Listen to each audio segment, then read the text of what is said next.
Episode की starting में हमें कैफे का सीन दिखाया जाता है जहाँ पे काफी ज्यादा भीड़ होता है क्योंकि कस्टमर काफी ज्यादा आए होते हैं और रियू सबका ऑर्डर ले रही होती है। हयाटो जो होता है वो उन सभी की हेल्प कर रहा होता है और ओनो जो होती है ना वो हयाटो के कुछ ज्यादा ही क्लोज आने की कोशिश कर रही थी और वो उससे कुछ न्यू मेन्यूज के बारे में पूछ रहा था और हयाटो भी उसकी मदद करता है। और हमें ओका दिखाई जाती है जो कि ये देख के ना काफी ज्यादा जेलस हो रही थी और तभी अकाने आ जाती है हयाटो के क्लोज और वो कुछ ज्यादा ही क्लोज आने लगती है।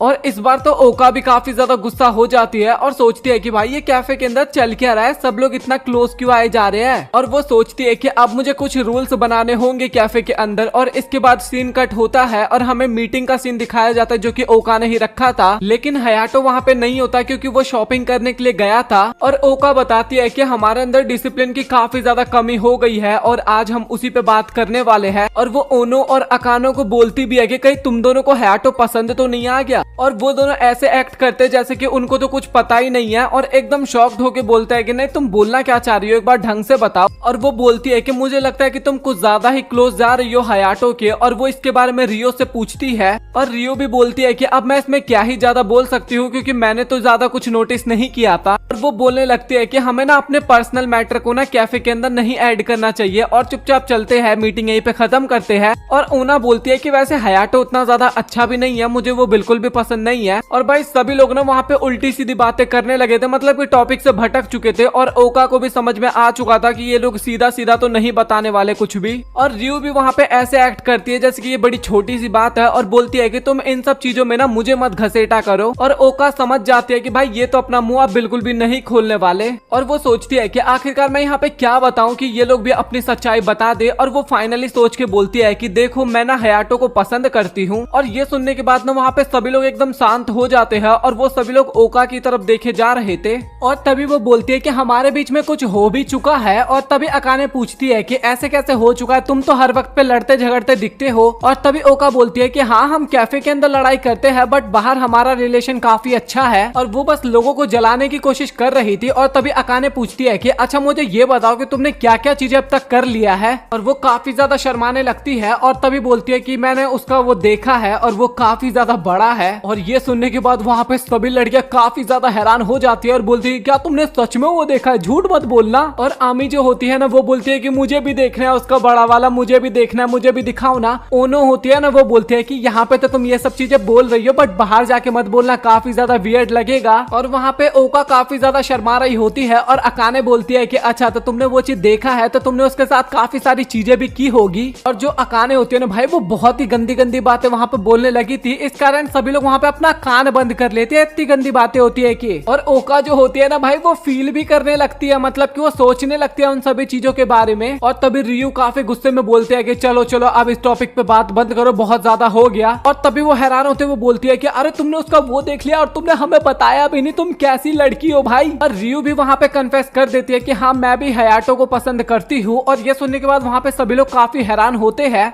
और तभी अकाने बोलते हैं कि ओका बस गेम खेल रही थी, वो बस ये जानना चाहती थी कि कौन कौन हयाटो को पसंद करता है। और वैसे मैं एक बात सच सच बताऊं क्या, हाँ मैं भी हयाटो को पसंद करती हूँ और मैंने तो उसको प्रपोज भी किया था बट अभी कैफे में काफी सारे लोग आते हैं, उसको टाइम नहीं मिल पा रहा, इस कारण उसने मेरे क्वेश्चन का अभी तक जवाब नहीं दिया। तभी ओनो भी बोलते हैं कि हाँ मैंने भी उसको कन्फेस किया था और उसने मेरे क्वेश्चन का भी जवाब अभी तक नहीं दिया है। और रियू ने भी उसको कन्फेस करने की कोशिश की थी बट वो थोड़ा मजाकिया वे में कन्फेस की थी ना, इस कारण हयाटो को समझ में नहीं आया होगा उस टाइम पे। चार लड़कियों ने तो अपनी फीलिंग्स के बारे में बता दिया था, बची थी आमी और वो भी बता ही देती है कि मैं भी हयाटो को काफी ज्यादा पसंद करती हूँ। और लिटरली भाई पांचों लड़की हयाटो को पसंद करती है बट इनको ये नहीं पता कि इनमें से हयाटो किसको पसंद करता है। और भाई मुझे ये एनिमे एक्सप्लेन करते टाइम बहुत ही ज्यादा बुरा लग रहा है यार, मेरे पास एक भी बंदी नहीं है और उस बंदे को 5-5 मिल रही है यार, आंसू निकल रहे मेरे, झूठ नहीं बोलूंगा भाई मैं रो रहा हूँ इस टाइम पे। और तभी वहाँ पे हयाटो आ जाता है और वो बोलता है कि आखिरकार तुम लोग बातचीत क्या करते हो। और भाई आमी इतनी ज्यादा मूर्ख होती है ना,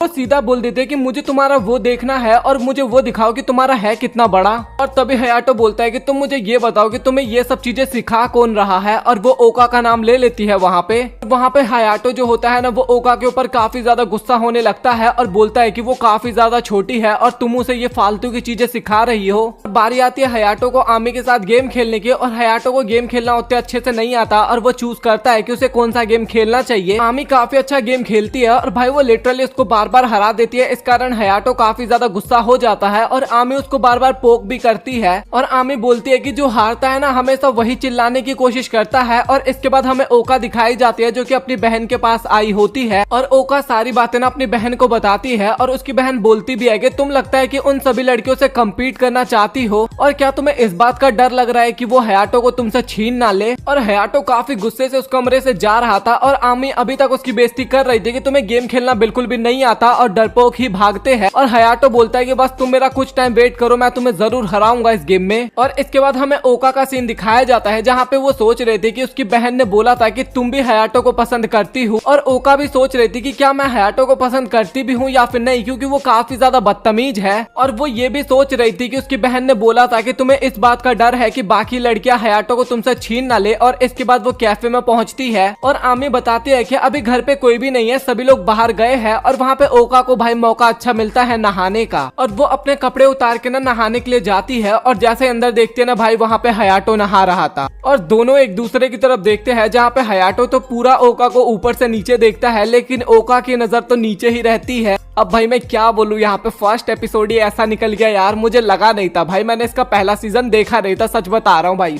और जिस चीज का ओका शो ऑफ कर रही थी ना कि काफी ज्यादा बड़ा है, वो सच में उसका काफी ज्यादा बड़ा होता है। और हयाटो काफी गुस्से में बोलता है कि तुम यहाँ पे कर क्या रही हो, बाहर जाओ चुपचाप। और इसके बाद ओका भी बाहर आ जाती है और इसके बाद हमें रात का सीन दिखाया जाता है जहाँ पे वो कुछ सिलाई कर रही थी, लेकिन उसके दिमाग में ना वही बाथरूम की ही बातें दिमाग में चल रही थी। और जब वो डिनर खाने जा रही थी ना उसके दिमाग में तभी भी वही बातें चल रही थी कि कहीं बाकी लड़कियां उसको प्रपोज ना कर दे और कहीं वो किसी और को हाँ ना बोल दे। और उसको समझ में नहीं आ रहा था कि उसे क्या करना चाहिए। और तभी उसके सामने हयाटो आता है और वो दोनों ही वहाँ पे काफी ज्यादा शर्माने लगते हैं एक दूसरे को देख के। और इसके बाद ओका आगे की तरफ जा रही होती है ना, तभी उसके पैर के नीचे एक केले का छिलका आ जाता है और वहाँ पे ओका काफी तगड़ा वाला स्लिप होती है और वो सीधा हयाटो के ऊपर जाके गिरती है। और वो उसकी आंखों में देख के बोल रही थी कि ना मैं इसको बिल्कुल भी पसंद नहीं करती, क्योंकि ये मुझसे काफी छोटा है और ऊपर से मुझसे काफी बदतमीजी से भी बात करता है। और तभी हयाटो बोलता है कि आप ऊपर से तो हट जाओ, हम काफी ज्यादा क्लोज है अभी। और तभी ओका बोलती है कि जब तुम इस तरीके का फेस बनाते हो ना, जब तुम काफी ज्यादा शर्माते हो, मुझे उस टाइम पे तुम काफी ज्यादा प्यारे लगते हो। और वो उसको काफी ज्यादा पोक करने लगती है, कभी उसका नाक पकड़ने लगते है, कभी गाल पकड़ने लगती है। और आमी वहाँ पे आके ना ओका का ही साथ देने लगती है वो भी। और वहाँ पे बाकी की लड़कियां भी आने लगती है क्योंकि वहाँ पे काफी ज्यादा शोर हो रहा था। और तभी ओका बोलते है कि अरे नहीं नहीं, तुम जो भी कुछ सोच रही हो वैसा कुछ भी नहीं हुआ यहाँ पे। और तभी उनको ना एक रूम में थोड़ी आवाज आती है और एक शैडो भी दिखाई देता है। और जब वो सभी उस रूम के अंदर जाते हैं ना तो वहाँ पे तो कोई भी नहीं होता। और आमी बताती है कि कहीं गेम से घोस्ट तो बाहर नहीं निकल आया। और ये सुन के ना अकाने वहाँ पे थोड़ा घबरा जाती है। और रात को हयाटो सो रखा होता है, लेकिन तभी वहाँ पे अकाने आती है और वो पूछता है कि आखिरकार तुम्हें क्या हुआ। और तभी अकाने बोलती है कि मुझे तुमसे एक फेवर चाहिए। और तभी अकाने बोलती है कि मुझे काफी तेज टॉयलेट आ रहा है, तुम प्लीज मेरे साथ चल लो। और हयाटो बोलता है कि क्या तुम पागल वागल हो, बच्ची अच्छी है क्या जो ऐसी हरकतें कर रही है। और तभी अकाने बोलती है कि जब से आमी ने उस घोस्ट की बात की है ना, मुझे काफी ज्यादा डर लग रहा है और बाकी कोई भी मेरे साथ जाने के लिए रेडी नहीं हो रहा, तो प्लीज तुम चल लो। और फाइनली जबरदस्ती अकाने हयाटो को लेकर टॉयलेट के पास आती है और वो बोलता है कि जल्दी करना, मैं यहाँ पे ज्यादा टाइम तक नहीं रुकूंगा। और अकाने कान बंद करने के लिए बोलती है और हयाटो कान बंद करता भी है, लेकिन वो उसको डराने की कोशिश करता है। और अकाने वहाँ पे इतना ज्यादा गुस्सा हो जाती है कि अपनी उंगली ना हयाटो के आंख में डालने की कोशिश करती है वहाँ पे। और वो दोनों ऐसे ही मस्ती कर रहे होते हैं, लेकिन तभी उन्हें आवाज आती है और तभी अकाने बोलती है कि ये जरूर घोस्ट होगा। तभी हयाटो बोलता है कि तुम फिक्र मत करो, मैं उसको देखता हूँ। और ये ग्रैंडपा के रूम से आवाज आ रही है और वहाँ पे अकाने काफी ज्यादा डर रही होती है, लेकिन तभी भी वो उस रूम का दरवाजा खोलते हैं। और तभी वहाँ पे हमें एक बिल्ली दिखाई जाती है जिसका आंख चमक रहा था। और वो देख के तो भाई अकाने वहीं पे ढेर हो जाती है, मतलब कि बेहोश हो जाती है। और बाकी लड़कियां वहाँ पे आ जाती है और वो लोग वो चीज देख के ना कुछ गलत ही सोचने लगते हैं और बोलते हैं कि भाई ये क्या चल रहा है, ये तो नेक्स्ट लेवल पहुंच गए। और तभी रियू काफी गुस्से में बोलती है कि आखिरकार तुम लोग यहाँ पे कर क्या रहे थे। और तभी हयाटो वहाँ पे समझाता है कि ये बिल्ली के कारण हमें कुछ ज्यादा डर लग रहा था, मतलब कि सब कुछ समझाता है वो। और वो सभी लोग डिसाइड करते हैं उस बिल्ली को पालने का, मतलब कि हयाटो मना तो करता है स्टार्टिंग में, लेकिन मजबूरन उसको भी हाँ बोलना पड़ता है। और सभी लोग एग्री हो गए थे ना, लेकिन उसके बाद भी रियू भी एग्री नहीं होती। लेकिन वहाँ पे वोटिंग किया जाता है कि कौन रखेगा कौन नहीं रखेगा, इसकी वोटिंग की जाएगी। और वहाँ पे रखने वालों की संख्या ज्यादा थी, इसलिए उस बिल्ली को वो अडॉप्ट कर लेते हैं। इसके बाद हमें दूसरे कैफे का सीन दिखाया जाता है जहाँ पे रियू बोल रही होती है कि हयाटो कितना ज्यादा पॉपुलर है और उसे सभी लड़कियां पसंद करती है,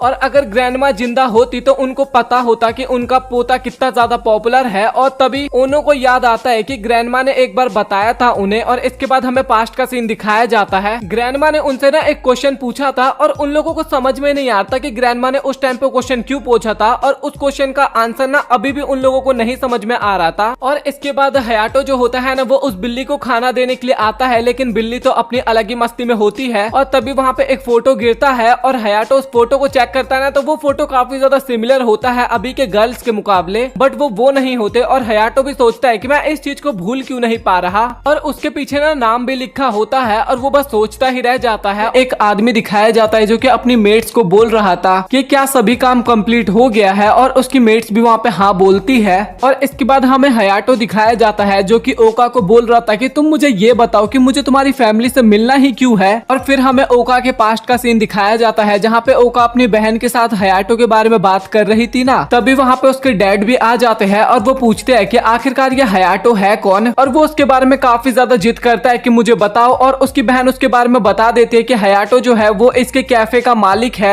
और इनकी कैफे की काफी सारी लड़कियां ना हयाटो को पसंद भी करती है, और उसकी एज केवल 19 साल ही है। और ओका के डैड बोलते हैं कि ठीक है, वो काफी बढ़िया बंदा लग रहा है, मैं उससे मिलना चाहता हूँ। और तभी उसकी बहन बोलती है कि कुछ लड़कियां तो उसको पसंद करती है, प्यार भी करती है। और ये सुनने के बाद तो उसका डैड काफी ज्यादा हैरान होता है और बोलता है कि अब तो मुझे तुम्हारे बॉस से मिलना ही होगा। और इसके बाद हमें प्रेजेंट का सीन दिखाया जाता है और बोलती है ओका की तो ये सब कुछ हुआ था, और पिछली रात को डैड का कॉल भी आया था। और हयाटो भी सोच रहा होता है कि भाई कुछ ना कुछ तो गड़बड़ होने वाला है, और देखा जाए तो मैं तुम्हारा बॉस ही हूँ एक तरह से। और वहाँ पे ओका ना काफी ज्यादा गुस्सा होने लगती है हयाटो के ऊपर। और इसके बाद सीन कट होता है और हमें घर का सीन दिखाया जाता है जहाँ पे ओका के डैड जो होते हैं ना वो हयाटो से काफी अच्छे तरीके से बात कर रहे थे। और इसके बाद अगेन हमें पास्ट का सीन दिखाया जाता है जहाँ पे ओका के डैड पूछते हैं कि क्या ओका और हयाटो के बीच में कुछ चल तो नहीं रहा ना, और उसकी सिस्टर बोलते हैं कि नहीं कुछ भी नहीं चल रहा, बस वो 3-4 महीने से एक दूसरे को डेट कर रहे हैं, और वैसे भी उसकी एज तो केवल 19 ही है ना। तो भाई ये सुन के ना उसका डैड काफी ज्यादा हैरान होता है और सीधा बाथरूम के अंदर ही चले जाते हैं। और लिटरली भाई उसकी डॉटर वहाँ पे नहा रही थी और वो सीधा पानी फेंकती है अपने पप्पा के ऊपर। और इसके बाद फिर से हमें प्रेजेंट का सीन दिखाया जाता है।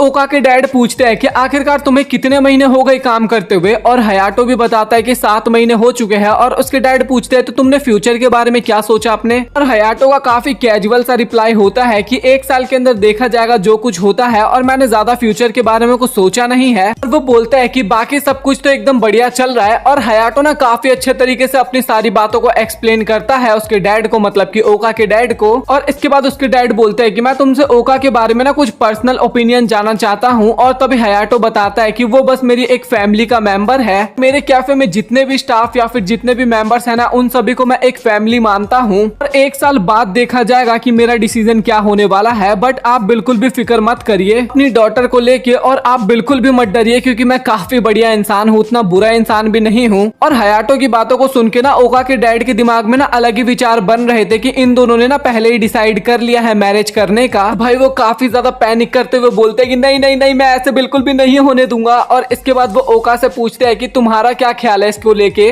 ओका भी वहाँ पे काफी शर्माते हुए बोलती है कि हयाटो उतना ज्यादा भी बुरा नहीं है, वैसे ये मुझे पसंद है। उसकी जो बहन होती है ना वो बाहर से सब कुछ सुन रही होती है, और उसकी ग्रैंडमा भी वहाँ पे आती है, और जो उसकी सिस्टर होती है ना वो सारी बातें ग्रैंडमा को भी बताती है। और तभी ओका के डैड बोलते हैं कि मान लो कि तुम्हारा कैफे बंद हो जाए तो तुम क्या करोगे। और तभी हयाटो बोलता है कि सर इसके बारे में तो मैंने अभी नहीं सोचा, ये मैं 1 साल बाद सोचूंगा। और तभी ओका के डैड बोलते हैं कि मान लो ना तुम्हारा कैफे कल ही बंद हो जाए, फिर तुम क्या करोगे। तभी हयाटो बोलता है कि मैं फिर इसके बाद जॉब ढूंढूंगा, सबसे पहले तो जो मैंने कॉलेज का ब्रेक लिया है अपने कॉलेज को कंप्लीट करूंगा और उसके बाद जॉब करूंगा। और कॉलेज का नाम सुन के ना उसके डैड काफी ज्यादा हैरान होते हैं और बोलते हैं कि मुझे ये बताओ कि तुम किस कॉलेज से हो। और हयाटो पूरा बोलता भी नहीं हो, केवल टोक्यो बोलता है ना। यही सुन के भाई वहाँ पे ओका के डैड काफी ज्यादा हैरान हो जाते हैं और बोलते हैं कि भाई तू टोक्यो जैसे कॉलेज को छोड़ के तू यहाँ पे एक छोटा सा कैफे चला रहा है। और तभी हयाटो बोलता है कि ये मेरी ग्रैंडमा का कैफे था और मैं इसको इतनी आसानी से तो बंद होने नहीं दूंगा। और तभी ओका के डैड बोलते हैं कि तुम्हारे पेरेंट्स क्या सोचते होंगे तुम्हारे बारे में कि तुमने इतना बड़ा कॉलेज छोड़ के एक कैफे चला रहे हो। और तभी हयाटो बताता है कि जब मैं 3 साल का था तो उस टाइम पे मेरे पेरेंट्स की भी डेथ हो गई थी। और तभी हयाटो बताता है कि जब मैं 3 साल का था तो मेरे पेरेंट्स भी गुजर गए रहे थे। और ओका के डैड के दिमाग में तो अभी तक यही चल रहा था कि भाई ये इतना बड़ा कॉलेज छोड़ के एक छोटा सा कैफे चला रही है तो काफी बढ़िया इंसान है। भाई वहाँ पे ओका के जो डैड होते हैं ना भाई, वो काफी ज्यादा रोने लगते हैं और बोलते हैं कि भाई आपसे ओका तेरी हुई, तुझे जो भी कुछ करना है उसके साथ तू कर ले। लेकिन हयाटो को तो वहाँ पे कुछ समझ में ही नहीं आ रहा था कि भाई उसके साथ ये सब हो क्या रहा है। और इसके बाद ग्रैंडमा जो होती है ना वो भी अंदर आती है और जब वो हयाटो को देखती है ना तो वो भी काफी ज्यादा हैरान हो जाती है, क्योंकि वो हयाटो को ना कुछ और ही समझ ली थी। और हयाटो को तो समझ में ही नहीं आता कि भाई ये ग्रैंडमा मेरी तरफ क्यों देख रही है। और ग्रैंडमा सीधा हयाटो के पास आती है और बोलती है कि प्लीज मुझे माफ कर देना क्योंकि मैं अपना प्रॉमिस पूरा नहीं कर पाई थी। और इसके बाद वो काफी ज्यादा हयाटो के पास आके रोने लगती है। तो सीन ये है कि जो ग्रैंडमा है ना ये भी उसी कैफे में काम किया करती थी और जो हयाटो को जो समझ रही है ना वो माशिरो है, मतलब कि हयाटो का ग्रैंडपा है ये। जब ग्रैंडमा ने हयाटो को देखा ना तो उसको माशिरो की याद आ गई, मतलब कि दोनों सेम ही देखने में लग रहे थे। ग्रैंडमा बताती है कि मैं काफी ज्यादा गड़बड़ करती थी उस टाइम पे, मतलब कि जितने भी काम होते थे मैं सभी गलत कर दिया करती थी और माशिरो मुझे काफी ज्यादा डांटा करते थे। और वहाँ पे सभी लोग बात करते हैं कि पहले ग्रैंडमा वहाँ पे काम किया करती थी और अभी उनकी डॉटर काम कर रही है। ये एक तरह का चमत्कार भी हो सकता है या फिर कुछ और भी हो सकता है कि वही सब लोग उस कैफे में दोबारा काम कर रहे हैं। और तभी ग्रैंडमा बोलती है कि अच्छा तो तुम्हारे ग्रैंडपा ने शादी भी तो की होगी, तो उनकी वाइफ का क्या नाम था। और तभी हयाटो बताता है कि उनका नाम साचिकी था और वो भी उसी कैफे में काम किया करती थी। और ग्रैंडमा काफी ज्यादा रोने लगती है सुन के कि माशिरो ने शादी कर ली थी और वो काफी ज्यादा खुश भी होती है। तभी वो लोग बताते हैं कि जो हयाटो की ग्रैंडमा है ना उनकी डेथ भी इसी साल हो गई। और इसके बाद ओका भी बताती है कि ग्रैंडमा ने लास्ट बार यही बोला था कि मैं हंसते हंसते काफी ज्यादा थक चुकी हूँ और इसके बाद मुझे अभी आराम करना है। और वो बताते हैं कि ये उनकी आखिरी स्माइल थी, मुझे नहीं पता था इसके बारे में। तभी हयाटो बोलता है कि आपने क्या प्रॉमिस किया था मेरे ग्रैंडफादर को, प्लीज आप मुझे वो बता सकती हो क्या। लेकिन ग्रैंडमा जो होती है ना भाई वो ये बताने के लिए एकदम मना कर देती है। और इसके बाद उनके जाने का टाइम हो जाता है और जो ओका के फादर होते हैं ना भाई वो तो काफी ज्यादा खुश थे और बोलते हैं कि अगली बार आना तो दोनों मिलकर ड्रिंक करेंगे। और ओका बताती है कि डैड इसका एज केवल 19 साल है और फादर बोलते भी है कि तो क्या हो गया, 20 का भी तो होगा ये। इसके बाद रास्ते में ना ओका जो होती है वो बोलती है कि जो हमने फोटो देखा था जिसमें सभी मेट्स थी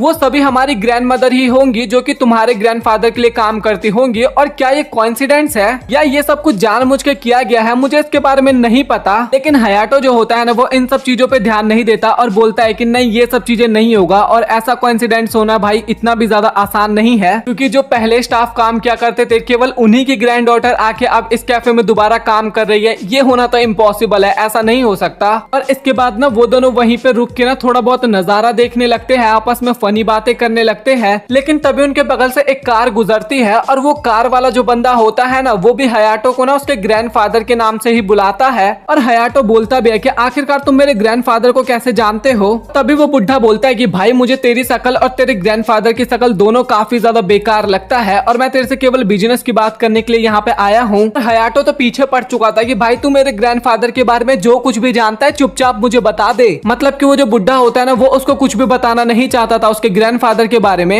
इसके बाद वो बुढ़ा जो होता है ना वो हयाटो के मुंह पे थूक देता है और उसका ड्राइवर भी काफी तेज गाड़ी भगाता है और हयाटो को भी काफी गुस्सा आ रहा था वहाँ पे। और वो बोलता है कि बुढ़े अगली बार तू मुझे मिल गया ना तो तेरे को छोड़ूंगा नहीं मैं। और इसके बाद वो दोनों कैफे में पहुंचते हैं जहाँ पे लड़कियां काफी ज्यादा टेंस होती है क्योंकि उस बुढ़े ने भी एक कैफे खोला था बगल में और उसी का अनाउंसमेंट करने के लिए वो यहाँ पे आया था। और इसके बाद हयाटो जो होता है ना वो उस कैफे का पैम्पलेट देखता है और पैम्पलेट देखने के बाद ना वो फट से जाता है उस कैफे को देखने के लिए। और जब वो लोग कैफे देखते हैं ना तो सच में भाई काफी बड़ा कैफे होता है, साथ में उसमें पार्किंग एरिया भी होता है और यहाँ तक कि उन्होंने नाम भी कॉपी कर लिया था इनके कैफे का। और इसके बाद वहाँ से कुछ मेट्स बाहर निकलती है जो कि कुछ ज्यादा ही प्यारे लग रहे थे। भाई मैं तो जरूर ट्राई करूंगा इस कैफे में जाना। आप लोग अपना ओपिनियन कमेंट सेक्शन में बताना। और इसके बाद हमें बुढ़े का दिमाग दिखाया जाता है क्योंकि उसने एक तो नाम भी कॉपी कर लिया था, एक तो ड्रेस आउटफिट भी कॉपी कर लिया था और सबसे मेन बात इनका कैफे नया था और काफी ज्यादा बड़ा भी था, तो बंदे तो ऑब्वियस सी बात है अच्छी चीज में ही जाएंगे। और हयाटो ये तक बोल देता है कि ये लड़कियां कितनी ज्यादा सुंदर है, काफी सारे ऑडियंस उनके कैफे में जाने वाले हैं। और इसके बाद वो सभी लड़कियां आपस में बात करती है कि हम क्यों इस कैफे में आए। पहली बताती है कि मुझे इस कैफे में आना था, दूसरी बताती है मुझे एक ऐसे शहर में जाना था जहाँ पे मुझे कोई ना जानता हो, तीसरी बताती है कि मुझे अपने डैड की वजह से यहाँ पे आना पड़ा। और इसके बाद ओका बताती है देखा देखा देखा देखा मैंने बोला था ना कि ये एक कोइंसिडेंस है और हमारी ग्रैंडमा पहले यहाँ पे काम किया करती थी और अब हम लोग यहाँ पे काम करते हैं। तो हयाटो अब तुम्हारा इसके बारे में क्या कहना है।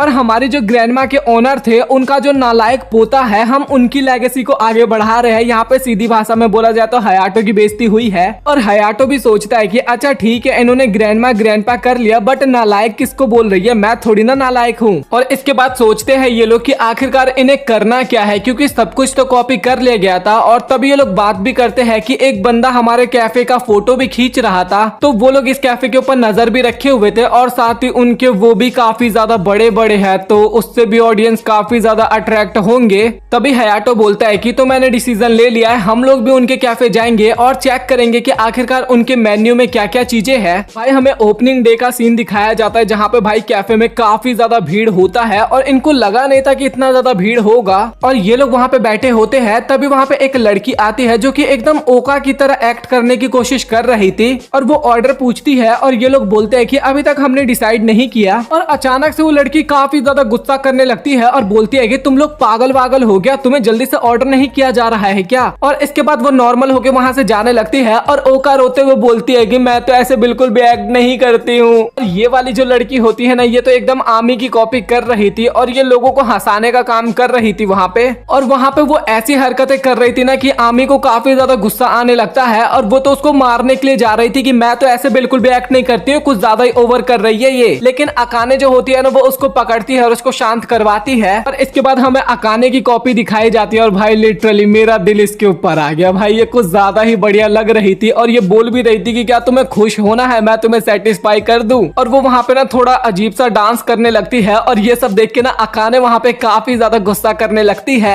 और इस बार आमी उसको रोकती है और बोलती है कि तुम फिक्र मत करो, तुम इस तरीके की हरकत बिल्कुल नहीं करती हो। और इसके बाद एक और लड़की आती है और ये ओनो का कॉपी कर रही थी और वो पूछती है कि क्या मैं आप सभी का ऑर्डर ले सकती हूँ। तभी वो लोग पूछते हैं कि आखिरकार खाने में क्या है और वो लड़की अचानक से बोलती है कि मुझे नहीं पता यहाँ पे क्या है, तुम्हें जो ऑर्डर करना है चुपचाप कर दो। और ओनो सोचने लगती है कि भाई ये जितना बेवकूफ बनने की एक्टिंग कर रही है, मैं इतनी ज्यादा बेवकूफ नहीं हूँ। उसको काफी ज्यादा बुरा लगता है वहाँ पे। और इसके बाद ना वहाँ पे जो रियू होती है ना, उसकी कॉपी आती है और ये थोड़ा फेमस थी, ये थोड़ा सेलिब्रिटी टाइप थी। जो कैफे में इतने सारे लोग आ रखे थे ना, ये सभी इसके वजह से आ रखे थे। और इसके बाद हमें शाम का सीन दिखाया जाता है जहाँ पे सभी लोग जा रहे होते हैं। ये लोग काफी ज्यादा निराश होते हैं क्योंकि जो रियो की कॉपी थी ना भाई, वो काफी ज्यादा फेमस थी और उसके पास काफी सारे ऑडियंस थे और ऑडियंस भी काफी ज्यादा उसकी बातें मानते हैं। साथ ही अंदर का इंटीरियर भी काफी अच्छा था और फूड और भी काफी अच्छा था। और वो जो कॉफी बनाते हैं ना, वो एक स्पेशल बीन से बनाते हैं जो कि काफी ज्यादा एक्सपेंसिव भी है और खाना तो मैंने आपको बता ही दिया काफी अच्छा है। वो लोग काफी ज्यादा निराश हो गए थे और हयाटो जो होता है ना, वो भी काफी ज्यादा निराश हो गया था और सोचता है कि उनका कैफे काफी ज्यादा बड़ा है, साथ ही उनके में पार्किंग एरिया भी है। और हयाटो को भी समझ में नहीं आ रहा था कि आखिरकार उसको क्या करना चाहिए। और अब हयाटो को समझ में आया था कि उसकी ग्रैंडमा आखिरकार उस बुड्ढे के आगे इतने टाइम से क्यों झुकी हुई थी, क्योंकि ग्रैंडमा को पहले ही पता था कि अगर वो उसके खिलाफ जाएगी ना, तो वो आदमी इनके कैफे को काफी इजीली डिस्ट्रॉय कर सकता है। और वहाँ पे हयाटो काफी ज्यादा निराश हो चुका था। लेकिन तभी ओका बोलती है कि तुम फिक्र क्यों कर रहे हो, मैं उनसे काफी अच्छी ड्रेस बनाने की कोशिश करूंगी। और अकाने भी बोलती है कि तुम भी फिक्र मत करो क्योंकि मैं काफी अच्छे बीन्स लेके आऊंगी कॉफी के। और ओनो भी बोलती है कि मैं काफी अच्छा खाना बनाने की कोशिश करूंगी। आमी भी बोलती है कि मैं लोगों को और भी अच्छे तरीके से एंटरटेन करूंगी। और इसी तरीके से बाकी लड़कियां भी बोलती है। और हयाटो को समझ में आ चुका था कि भाई ये लोग तो हार मानने वाले हैं नहीं, तो मैं क्यों हार मानूं। ग्रैंडमा को जो भी कुछ करना था उन्होंने कर लिया, उनको जितनी भी लड़ाई लड़नी थी उन्होंने लड़ ली। अब मेरी बारी है इस कैफे को बचाने की। और फिर रेस्टोरेंट फैमिली का सीन दिखाया जाता है और इसके बाद हमें रेस्टोरेंट के अंदर का सीन दिखाया जाता है जो कि काफी ज्यादा भरा हुआ था, काफी सारे लोग होते हैं और एक एक करके ना सभी लड़कियों का इंट्रोडक्शन भी होता है, जो कि आगे नाम आते रहेगा ना, तो मैं उस टाइम पे आपको बता दूंगा सभी के नाम। और कैफे के बाहर भी काफी ज्यादा भीड़ होता है और वहीं हमें हयाटो का कैफे भी दिखाया जाता है जो कि एकदम खाली था, मतलब कि बहुत कम ही लोग यहाँ पे आ रहे थे। और हयाटो जो होता है वो ओका से पूछता है कि जो तुम कॉस्ट्यूम बना रही थी क्या वो रेडी हो चुका है। और ओका बताती है कि हाँ वो रेडी तो हो चुका है, पर मैंने सोचा था कि ओना जब अपने न्यू मेन्यू को, तो मैं उसी टाइम पे अपने कॉस्ट्यूम का भी रिवील करूंगी। लेकिन ओना को उस काम में काफी ज्यादा प्रॉब्लम हो रही है। और तभी एमी आती है जो कि काफी वियर्ड सा मास्क पहन रखी थी और इस बात पे ना हयाटो इसको डांट भी देता है। और रात को जब सभी लोग खाना खा रहे थे ना, तो उस टाइम पे ओना बताती है कि मैंने मेन्यू में कुछ नए आइटम्स को देखने की कोशिश की, बट हमारा मेन्यू स्टार्टिंग से ही एकदम सेम ही है, उसमें कुछ भी बदलाव नहीं हुआ है। और ये जो मेन्यू था ना वो हयाटो की दादी ने बनाया था। और अकाने भी बोलती है कि कोई बात नहीं, तुम थोड़ा टाइम ले लो, तुम्हें जल्दबाजी करने की जरूरत नहीं है। और हयाटो जो होता है ना वो ये सारी बातें गौर से सुन रहा था। इसके बाद हमें ओना दिखाई जाती है जो कि कुछ काम कर रही थी और तभी तभी वहाँ पे हयाटो आता है और ओना जो होती है ना वो काफी सारे नई डिशेस बना रही थी और तभी हयाटो बोलता है कि तुम मेहनत तो काफी ज्यादा कर रही हो बट मुझे ऐसा फील हो रहा है कि तुम जंजीरों में बंधी हुई हो, तुम पूरी तरीके से खुली नहीं हो। मैं तुम्हें काफी टाइम से कुछ ऐसी डिश बनाने की बोल रहा हूँ जो कि लोगों को पसंद आए बट तुम हर वक्त पे ग्रैंडमा की ही डिशेस को अपग्रेड करती रहती हो और मुझे पता है कि तुम ग्रैंडमा की काफी ज्यादा रिस्पेक्ट करते हो और इसीलिए तुम कोई नई डिश इस मेन्यू में ऐड नहीं करना चाहती। और हयाटो वो मेन्यू दिखाते हुए बोलता है कि तुम ही इस मेन्यू को देखो, क्या इस मेन्यू को देख के ऑडियंस इसकी तरफ बिल्कुल भी अट्रैक्ट होंगे। ओना बोलती है लेकिन ये मेन्यू तो ग्रैंडमा ने बनाया था ना। और हयाटो भी बोलता है कि अगर इस मेन्यू में थोड़ी बहुत चेंजिंग्स होती तो हमारा कैफे काफी अच्छे से चल सकता था, लेकिन जो ग्रैंडमा थी वो किसी भी चीजों को बदलना नहीं चाहती थी क्योंकि उनको पुरानी चीजें काफी ज्यादा पसंद थी, वो उन्हें सुकून देती थी। लेकिन वो समय अब बीत चुका है और अब हमें फाइनली इस चीज को बदलना होगा और मुझे पता है कि तुम ये काम काफी अच्छे से कर सकती हो बट तुमने अपने आप को जंजीरों से बांध रखा है जिस कारण तुम उनसे बाहर ही नहीं निकल पा रही। ओना बोलती है कि मैं इस मेन्यू को कैसे चेंज कर सकती हूँ क्योंकि ओनर तो ग्रैंडमा है ना। तभी हयाटो बोलता है कि तुम भूल चुकी हो, ओनर अब मैं हूँ इस कैफे का और जब मैंने इस कैफे को चलाने का सोचा था तो उस टाइम पे मैंने सोच लिया था कि इस कैफे को मैं अपने अकॉर्डिंग चलाने वाला हूँ और मैं इस कैफे का ओनर होते हुए तुम्हें कहना चाहता हूँ कि मुझे तुम अपना टैलेंट दिखाओ कि तुम्हारे अंदर कितना टैलेंट है या फिर तुम केवल ग्रैंडमा की ही मेन्यू को कॉपी करना चाहती हो। और ओना ना इसके बाद पास्ट का सोचने लगती है जब वो ग्रैंडमा के कैफे में आई थी फर्स्ट टाइम और ये ग्रैंडमा से सब कुछ सीखने के लिए आई थी उस टाइम पे। और तभी हमें बाकी की लड़कियां भी वहाँ पे दिखाई जाती है और ये सब भी ना सारी बातें सुन रही थी। और रियू भी बोलती है कि ओना हयाटो ने सही बोला, तुम अपने आप को पीछे नहीं धकेल सकती, तुम्हें जो कुछ करना है तुम वो कर सकती हो। और ओका भी बोलती है कि मुझे पक्का भरोसा है कि ग्रैंडमा को तुम्हारी न्यू डिश काफी ज्यादा पसंद आने वाला है और इसी तरीके से बाकी लड़कियां भी उसको मोटिवेट करती है। और इसके बाद वहाँ पे ओना जो होती है ना वो काफी ज्यादा खुश होती है और तभी हयाटो बोलता है कि ठीक है तो हमारा काम यहाँ पे हो चुका है कंप्लीट, अब मैं जाता हूँ यहाँ से। जब सभी लोग वहाँ से चले जाते हैं ना तो ओना बताती है कि मेरे डैड जो थे ना वो ग्रैंडमा से काफी कुछ सीखे थे क्योंकि ग्रैंडमा जो थी ना वो 3 स्टार शेफ थी और मैं उनकी काफी ज्यादा रिस्पेक्ट करती हूँ बट अब ये कुकिंग की दुनिया जो है वो काफी ज्यादा आगे बढ़ती जा रही है, इसीलिए मैं अब इस दुनिया में जाना चाहती हूँ और हयातो की मदद करना चाहती हूँ। इसके बाद हमें रिहू दिखाई जाती है जो कि सोच रही थी कि ओना जो है हयातो के लिए वो सब कुछ करना चाहती है जिससे हयातो की काफी ज्यादा मदद हो सके, तो इसीलिए मुझे भी वो काम करना होगा जो केवल मैं ही कर सकती हूँ। और इसके बाद रिहू जो होती है ना वो कुछ वेजिटेबल्स की शॉपिंग करने के लिए जाती है लेकिन तभी वहाँ पे रिरिका आ जाती है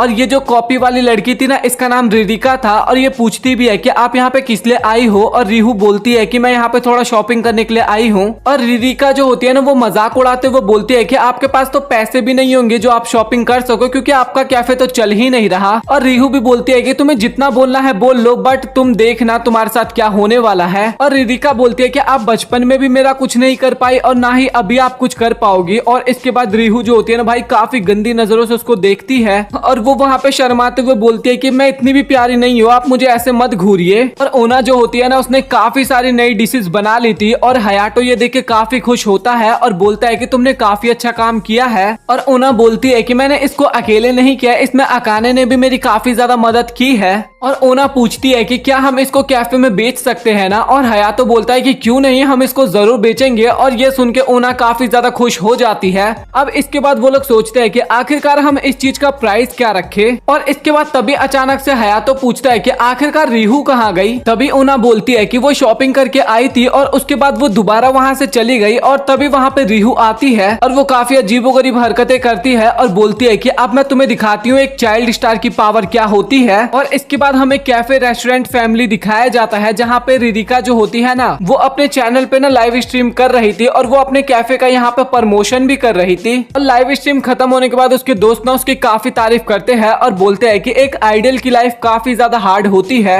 और तुम काफी ज्यादा मेहनत कर रही हो इस कैफे को और भी अच्छा बनाने में, और साथ ही साथ उस फैमिलिया कैफे को बंद करवाने में भी तुम काफी ज्यादा हेल्प कर रही हो। और ये उन्होंने ना उस बुढ़े के साथ कॉन्ट्रैक्ट किया था। और रिरिका भी इस कैफे को पॉपुलर करने के बाद ना खुद खुद पॉपुलर होना चाहती थी ताकि वो एक बड़े से आइडल ग्रुप में जा सके। और ये जो ब्लू बाल वाली लड़की है ना, इसका नाम अजुमा होता है और ये वहाँ पे आती है एक बैड न्यूज देने के लिए। और वो बताती है कि फैमिलिया कैफे जो है ना, वहाँ पे काफी सारे कस्टमर जा रहे हैं और रिदिका वहाँ पे जाके देखती है कि ऐसे हो क्यों रहा है। तभी ये पर्पल हेयर वाली लड़की, इसका नाम ताकाशाकी होता है, वो मोबाइल में कुछ दिखाती है रिदिका को। और इसके बाद हमें रिहू दिखाई जाती है जो कि एक चाइल्ड आर्टिस्ट थी, काफी पॉपुलर थी, बट उसने बचपन में ही अपना काम छोड़ दिया था, मतलब कि एक्टिंग का काम। वो इंटरव्यू दे रही थी जहाँ पे वो अपनी लाइफ के बारे में बताती है कि जैसे उसने एक्टिंग छोड़ा था, उसको काम तो करना ही था कुछ ना कुछ। तो इसके बाद वो फैमिलिया कैफे में काम करने के लिए आई थी। और ये सब देख के ना भाई अपोनेंट ग्रुप के बंदे काफी हैरान होते हैं। और इंटरव्यू के टाइम पे ओना बताती है कि इन लोगों ने मुझे काफी ज्यादा मोटिवेट किया था ताकि मैं कुछ नया डिश बना सकूं। और रिदिका इतनी ज्यादा हैरान थी कि रिहू जो है वो इतना ज्यादा कुछ क्यों कर रही है उस कैफे के लिए और वो इतना ज्यादा खुश कैसे हो सकती है। इन्होंने नई कॉस्ट्यूम भी पहनी थी जो कि ओका ने बनाई थी और इंटरव्यू के कारण ना काफी सारे लोग इस कैफे में आने लगे थे। और इंटरव्यू लेने वाला बंदा ना ये था, अगर आप नहीं जानते ना तो ये सीजन 1 में ही रिहू को पहचाना था। और ये केवल ये जानना चाहता था कि रिहू इतना ज्यादा पॉपुलर थी बचपन में, तो उसके बाद उसने क्यों छोड़ा ये एक्टिंग करियर और क्यों एक कैफे में काम किया, उसको ये जानना था। और रिहू जो होती है ना, वो कैफे खोलने के लिए बोलती है और हयातो माफी मांगते हुए वो बोलता है कि प्लीज मुझे माफ करना क्योंकि मेरे कारण तुम्हें इतना कुछ करना पड़ रहा है। और तभी रिहू बोलती है तो अगर आपको माफी ही मांगना है ना मुझसे, तो मुझे अपनी गर्लफ्रेंड बना लो। हाँ, मैं गर्लफ्रेंड थोड़े टाइम बाद बनूंगी, पहले हम थोड़ा उनको हरा देते हैं। और इसके बाद वो सभी लोग ना कैफे में लोगों का स्वागत करते हैं। और कैफे का चलते हुए 3 हफ्ते हो जाते हैं और भाई उनके कैफे में काफी सारे लोग आते थे। वहाँ पे सभी लोग ओका के कॉस्ट्यूम की तारीफ करते थे, ओना के खाने की तारीफ करते थे और साथ ही एमी जो है उसकी तो एक्टिंग भाई लाजवाब है, कॉमेडी स्टाइल। और इतने सारे कस्टमर आने के कारण ना भाई उन लोगों को काफी ज्यादा मेहनत करना पड़ रहा था। और अकाने बताती है कि रिहू की वजह से यहाँ पे काफी सारे कस्टमर आए और ओना के खाने की वजह से वो सारे कस्टमर हमेशा यहीं पे रह गए, मतलब कि वो काफी ज्यादा टेस्टी थे ना, तो इसलिए बार बार कस्टमर आने लगे यहाँ पे। और ओका और एमी जो होती है ना, वो काफी ज्यादा गुस्सा हो जाती है क्योंकि उन दोनों की तारीफ नहीं की अकाने ने। और रिहू अभी फिलहाल के लिए काम नहीं कर रही थी, अगर वो यहाँ पे काम करने लगे ना तो भाई उसके फैंस तो कैफे को बर्बाद करके रख देंगे, मतलब कि भीड़ काफी गंदी वाली इकट्ठी हो जाएगी। इसलिए उन्होंने बाहर पोस्टर लगा रखा है कि रिहू कुछ टाइम के लिए ब्रेक पे गई है।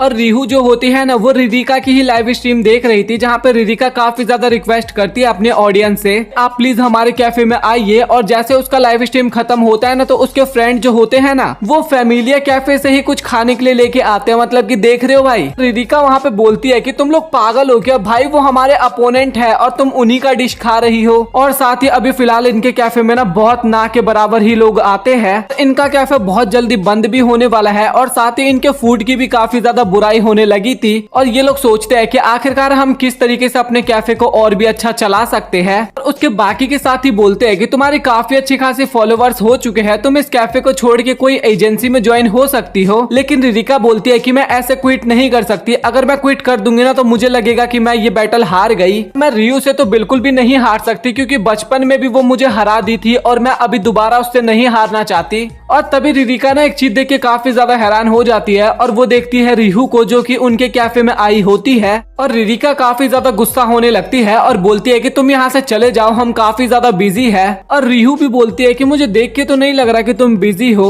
और रिहू वहाँ पे बताने लगती है कि तुम्हें क्या लगता है कि तुम जो भी कुछ बोलोगी और तुम्हारे फैंस वो करने लगेंगे। हाँ, मैं मानती हूँ कि तुम काफी ज्यादा सुंदर हो, बट टैलेंट नाम का भी तो कुछ चीज होता है। तुम्हारे सोशल मीडिया पे कुछ अच्छे खासे फॉलोवर्स हो गए, इसलिए तुम अपने आप को कुछ ज्यादा ही बेहतर समझने लगी हो। और रिदिका वहाँ पे बोलती है कि मैं सब कुछ मैनेज करती हूँ, मैं सिंगिंग भी सीखती हूँ और साथ में स्टडी भी करती हूँ। और रिहू बोलते हैं कि हाँ ठीक है, तुम बच्चों की तरह अब बातें मत करो। और रिदिका भी बोलती है कि तुम ज्यादा फालतू मत बोलो, मेरे काफी ज्यादा फैंस है। और रिहू भी बोलती है कि मेरे भी काफी सारे फैंस थे, बट तुम अब मुझे देखो। और इन सब चीजों के पीछे भागने का कुछ फायदा नहीं होता। ताकासाकी भी बोलती है कि तुम्हें क्या पता कि रिदिका कितनी ज्यादा मेहनत करती है, वो रोज 2 वीडियोस अपलोड करती है, वो अपने सिंगिंग को भी अच्छा करने की कोशिश करती है। और तभी रिहू बोलती है कि तुम मजाक तो मत ही करो, क्योंकि अगर केवल मेहनत करने से सब कुछ मिल जाता ना, तो जो लोग हमसे ज्यादा मेहनत करते हैं वो शायद बहुत ही ज्यादा अमीर होते। और मुझे लगता है कि अब तुम्हें हार मान लेनी चाहिए, क्योंकि अगर तुम थोड़ा भी लेट करोगी तो तुम्हारे फैंस भी तुम्हें छोड़ के चले जाएंगे। रिदिका रोते हुए बोलती है कि नहीं, वो मुझे कभी भी नहीं छोड़ेंगे और मेरे फैंस मुझे काफी ज्यादा सपोर्ट करते हैं। और तुम ये सब बोल ही क्यों रही हो, तुम्हें पता भी है मैं कितनी ज्यादा मेहनत करती हूँ। और वो वहाँ पे काफी ज्यादा रोने लगती है और रिहू बोलती भी है कि तुम इस तरीके से रो क्यों रही हो।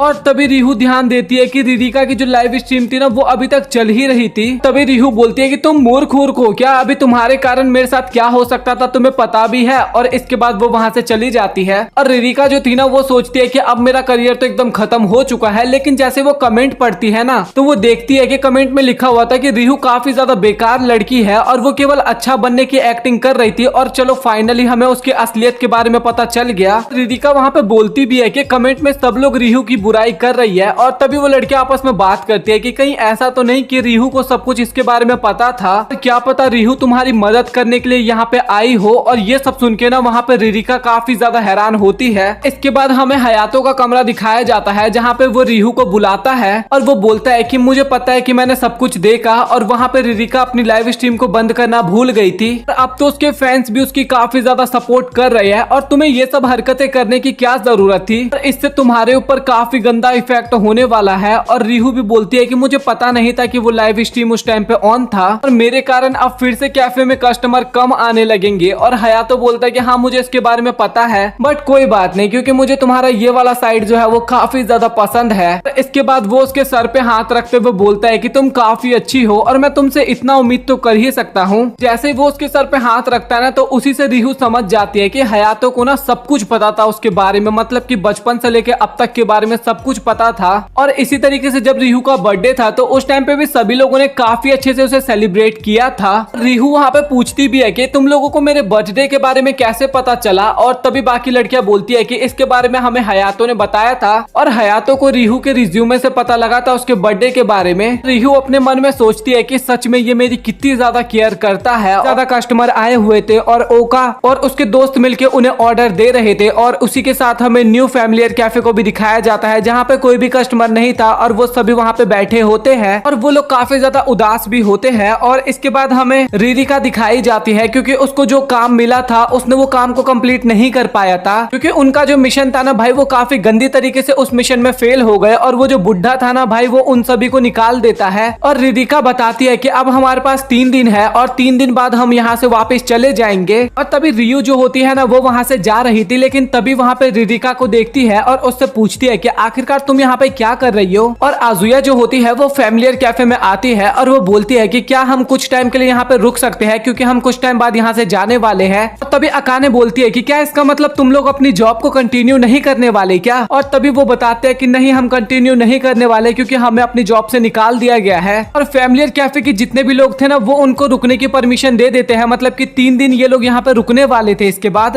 और ओका बोलते हैं कि हाँ तुम लोग यहाँ पे रह सकते हो, बट तुम्हें थोड़ा बहुत यहाँ पे काम भी करवाना होगा, जो भी काम होता है। और इसके बाद हमें रियो और रिदिका दिखाई जाती है जहाँ पे रिदिका के साथ अब तक जो भी कुछ हुआ था ना वो सभी चीजें वो रियो को बता रही थी। और इसके बाद रियो बोलती है कि तुम्हें हार मानने की जरूरत नहीं है, क्योंकि हमने जो भी डिसीजन लिया है वो ऐसा तो नहीं कि हर बार सही हो जाए, कुछ बार गलत भी हो जाते हैं, क्योंकि तुमने एक गलत बंदे के साथ हाथ मिलाया था और इस कारण तुम्हारे साथ ये सब कुछ हुआ है। लेकिन तुम फिक्र मत करो क्योंकि फ्यूचर में तुम्हारे साथ सब कुछ अच्छा होगा। और वो काफी ज्यादा मोटिवेट करती है रिदिका को। और इसके बाद रिदिका जो होती है ना वो रियो के कुछ ज्यादा ही गले मिलने लगती है, मतलब कि कुछ ज्यादा ही शुक्रिया बोलने लगती है। और वो बताती है कि जो वो वीडियो थी ना जिसमें तुम्हें काफी ज्यादा हेट मिल रही थी, मैंने वो वीडियो भी डिलीट कर दी है जिसमें रियो को काफी ज्यादा हेट मिल रही थी। और इसके बाद हयातो जो होता है ना वो घर पे आता है, लेकिन उसकी टाइमिंग जो थी ना वो आप सही बोलो या गलत बोलो वो तो आप कमेंट सेक्शन में बताना, क्योंकि उस टाइम पे ना सभी लड़कियां टोटल 10 की 10 लड़कियां आउटफिट चेंज कर रही थी। और हयातो जो होता है ना भाई वो कम नहीं होता, वो एकदम गौर से उन सभी को देख रहा था।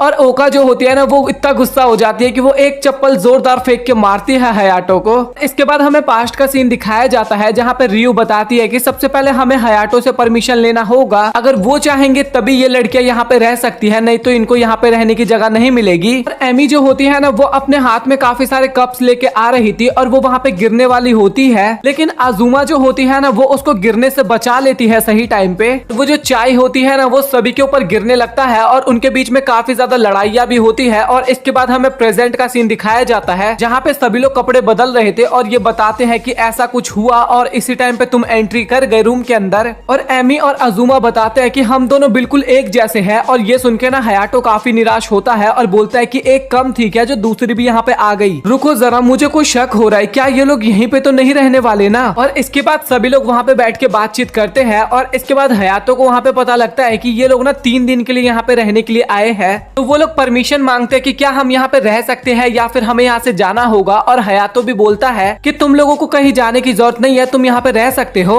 और तभी वहाँ पे अचानक से एमी जो होती है ना वो अजीब सा मास्क पहन के आती है और ये देख के रिरिका जो होती है ना वो काफी ज्यादा डर जाती है। और इसके बाद वो लोग डिसाइड करते हैं कि ओना और सोया जो है ना वो दोनों मिलकर कुकिंग करने वाले हैं, क्योंकि वो दोनों कुकिंग में काफी ज्यादा अच्छे थे। और वहीं दूसरी साइड जो ओका की मदद करने वाली है वो थी ताकाशाकी। और इसके बाद वहाँ पे जितने भी लोग होते हैं ना सभी लोग अपना अपना काम डिवाइड कर लेते हैं। और जो एमी और अजुमा जो थी ना वो दोनों एक टीम में रहने वाली थी, मतलब कि एंटरटेन करने वाली थी लोगों को। और हयातो बोलता है कि तुम्हें जैसे जो करना है वो कर लो। और रियो और रिरिका जो थे ना वो दोनों एक साथ काम करने वाले थे। और हयातो बताता है कि क्या तुम्हें रियो को मैं एक सीक्रेट बताऊं, जब वो रोती है ना तो वो काफी ज्यादा क्यूट लगती है उस टाइम पे। और इसके बाद रियो जो होती है ना वो अपने पास्ट की बातों को याद करने लगती है। और इसके बाद वो रिरिका को बाहर लेके जाती है और रूम के अंदर आती है और हयातो को बताती है कि तुम ना ये सब बातें ना दूसरों को मत बताया करो। ओका और ताकासाकी जो होते हैं ना वो काफी अच्छे से स्वेटर को बुन रहे थे। और वहीं ओना और सोया जो होती है ना वो काफी नए नए डिशेस भी ट्राई करते हैं, बनाते हैं मतलब की। और अकाने और यूशिनो जो होते हैं ना उनको जो काम मिला था वो भी काफी अच्छे से वो काम कर रहे थे। और रियो और रिरिका जो होते हैं ना वो अपनी सोशल मीडिया पे वीडियोस अपलोड कर रहे थे। और एमी और अजुमा जो होते हैं ना भाई वो तो अपनी ही दुनिया में थे, दोनों चेक कर रहे थे कि कौन ज्यादा बढ़िया है। और ये सभी लोग अपना काम काफी बढ़िया तरीके से करते हैं और काफी ज्यादा एंजॉय भी करते हैं। सभी लोग वहाँ पे एक दूसरे में काफी अच्छे से घुल मिल गए थे उस टाइम तक। और वो सभी लोग ना वहाँ पे कुछ ज्यादा ही बातें कर रहे थे। ये सब देख के ना हयातो वहाँ पे काफी ज्यादा घबरा जाता है, क्योंकि भाई 10 लड़कियों के बीच में एक इकलौता लड़का था। वो बोलता है कि भाई ये मेरे साथ क्या हो रहा है। और हयातो को एक कमरे में से आवाज आता है और जब वो उस कमरे में चेक करने के लिए जाता है ना तो उसको एक जोरदार पिलो लगता है, क्योंकि वहाँ पे एमी और अजुमा जो होती है ना वो दोनों एक दूसरे के साथ लड़ रही थी वहाँ पे। और हयातो उन दोनों को ऐसा करने से मना भी करता है। और इसके बाद हयातो को काफी तेज टॉयलेट आता है और वो गेट के बाहर वेट कर रहा था, लेकिन सोया जो होती है ना वो अंदर बैठ के मैगजीन पढ़ रही थी। और भाई उसको काफी तेज टॉयलेट आ रखा था, लेकिन तभी योशिनो उसके पास आती है और वो बोलती है कि क्या आप मुझे कॉफी बनाना सिखा सकते हो। और इसके बाद सभी लड़कियां काफी इंजॉय करके नहाती है, लेकिन जब हयातो के नहाने की बारी आती है ना तो पानी भी काफी ज्यादा ठंडा हो जाता है और साथ ही पानी खत्म भी हो जाता है। और वो सोचता है कि जल्दी से ये 3 दिन मेरे निकल जाए। और अचानक से ही ओना जो होती है ना वो हयातो के ऊपर जंप कर जाती है और ओका जो होती है ना वो भाग रही होती है, लेकिन उसका पांव तभी हयातो के ऊपर आ जाता है।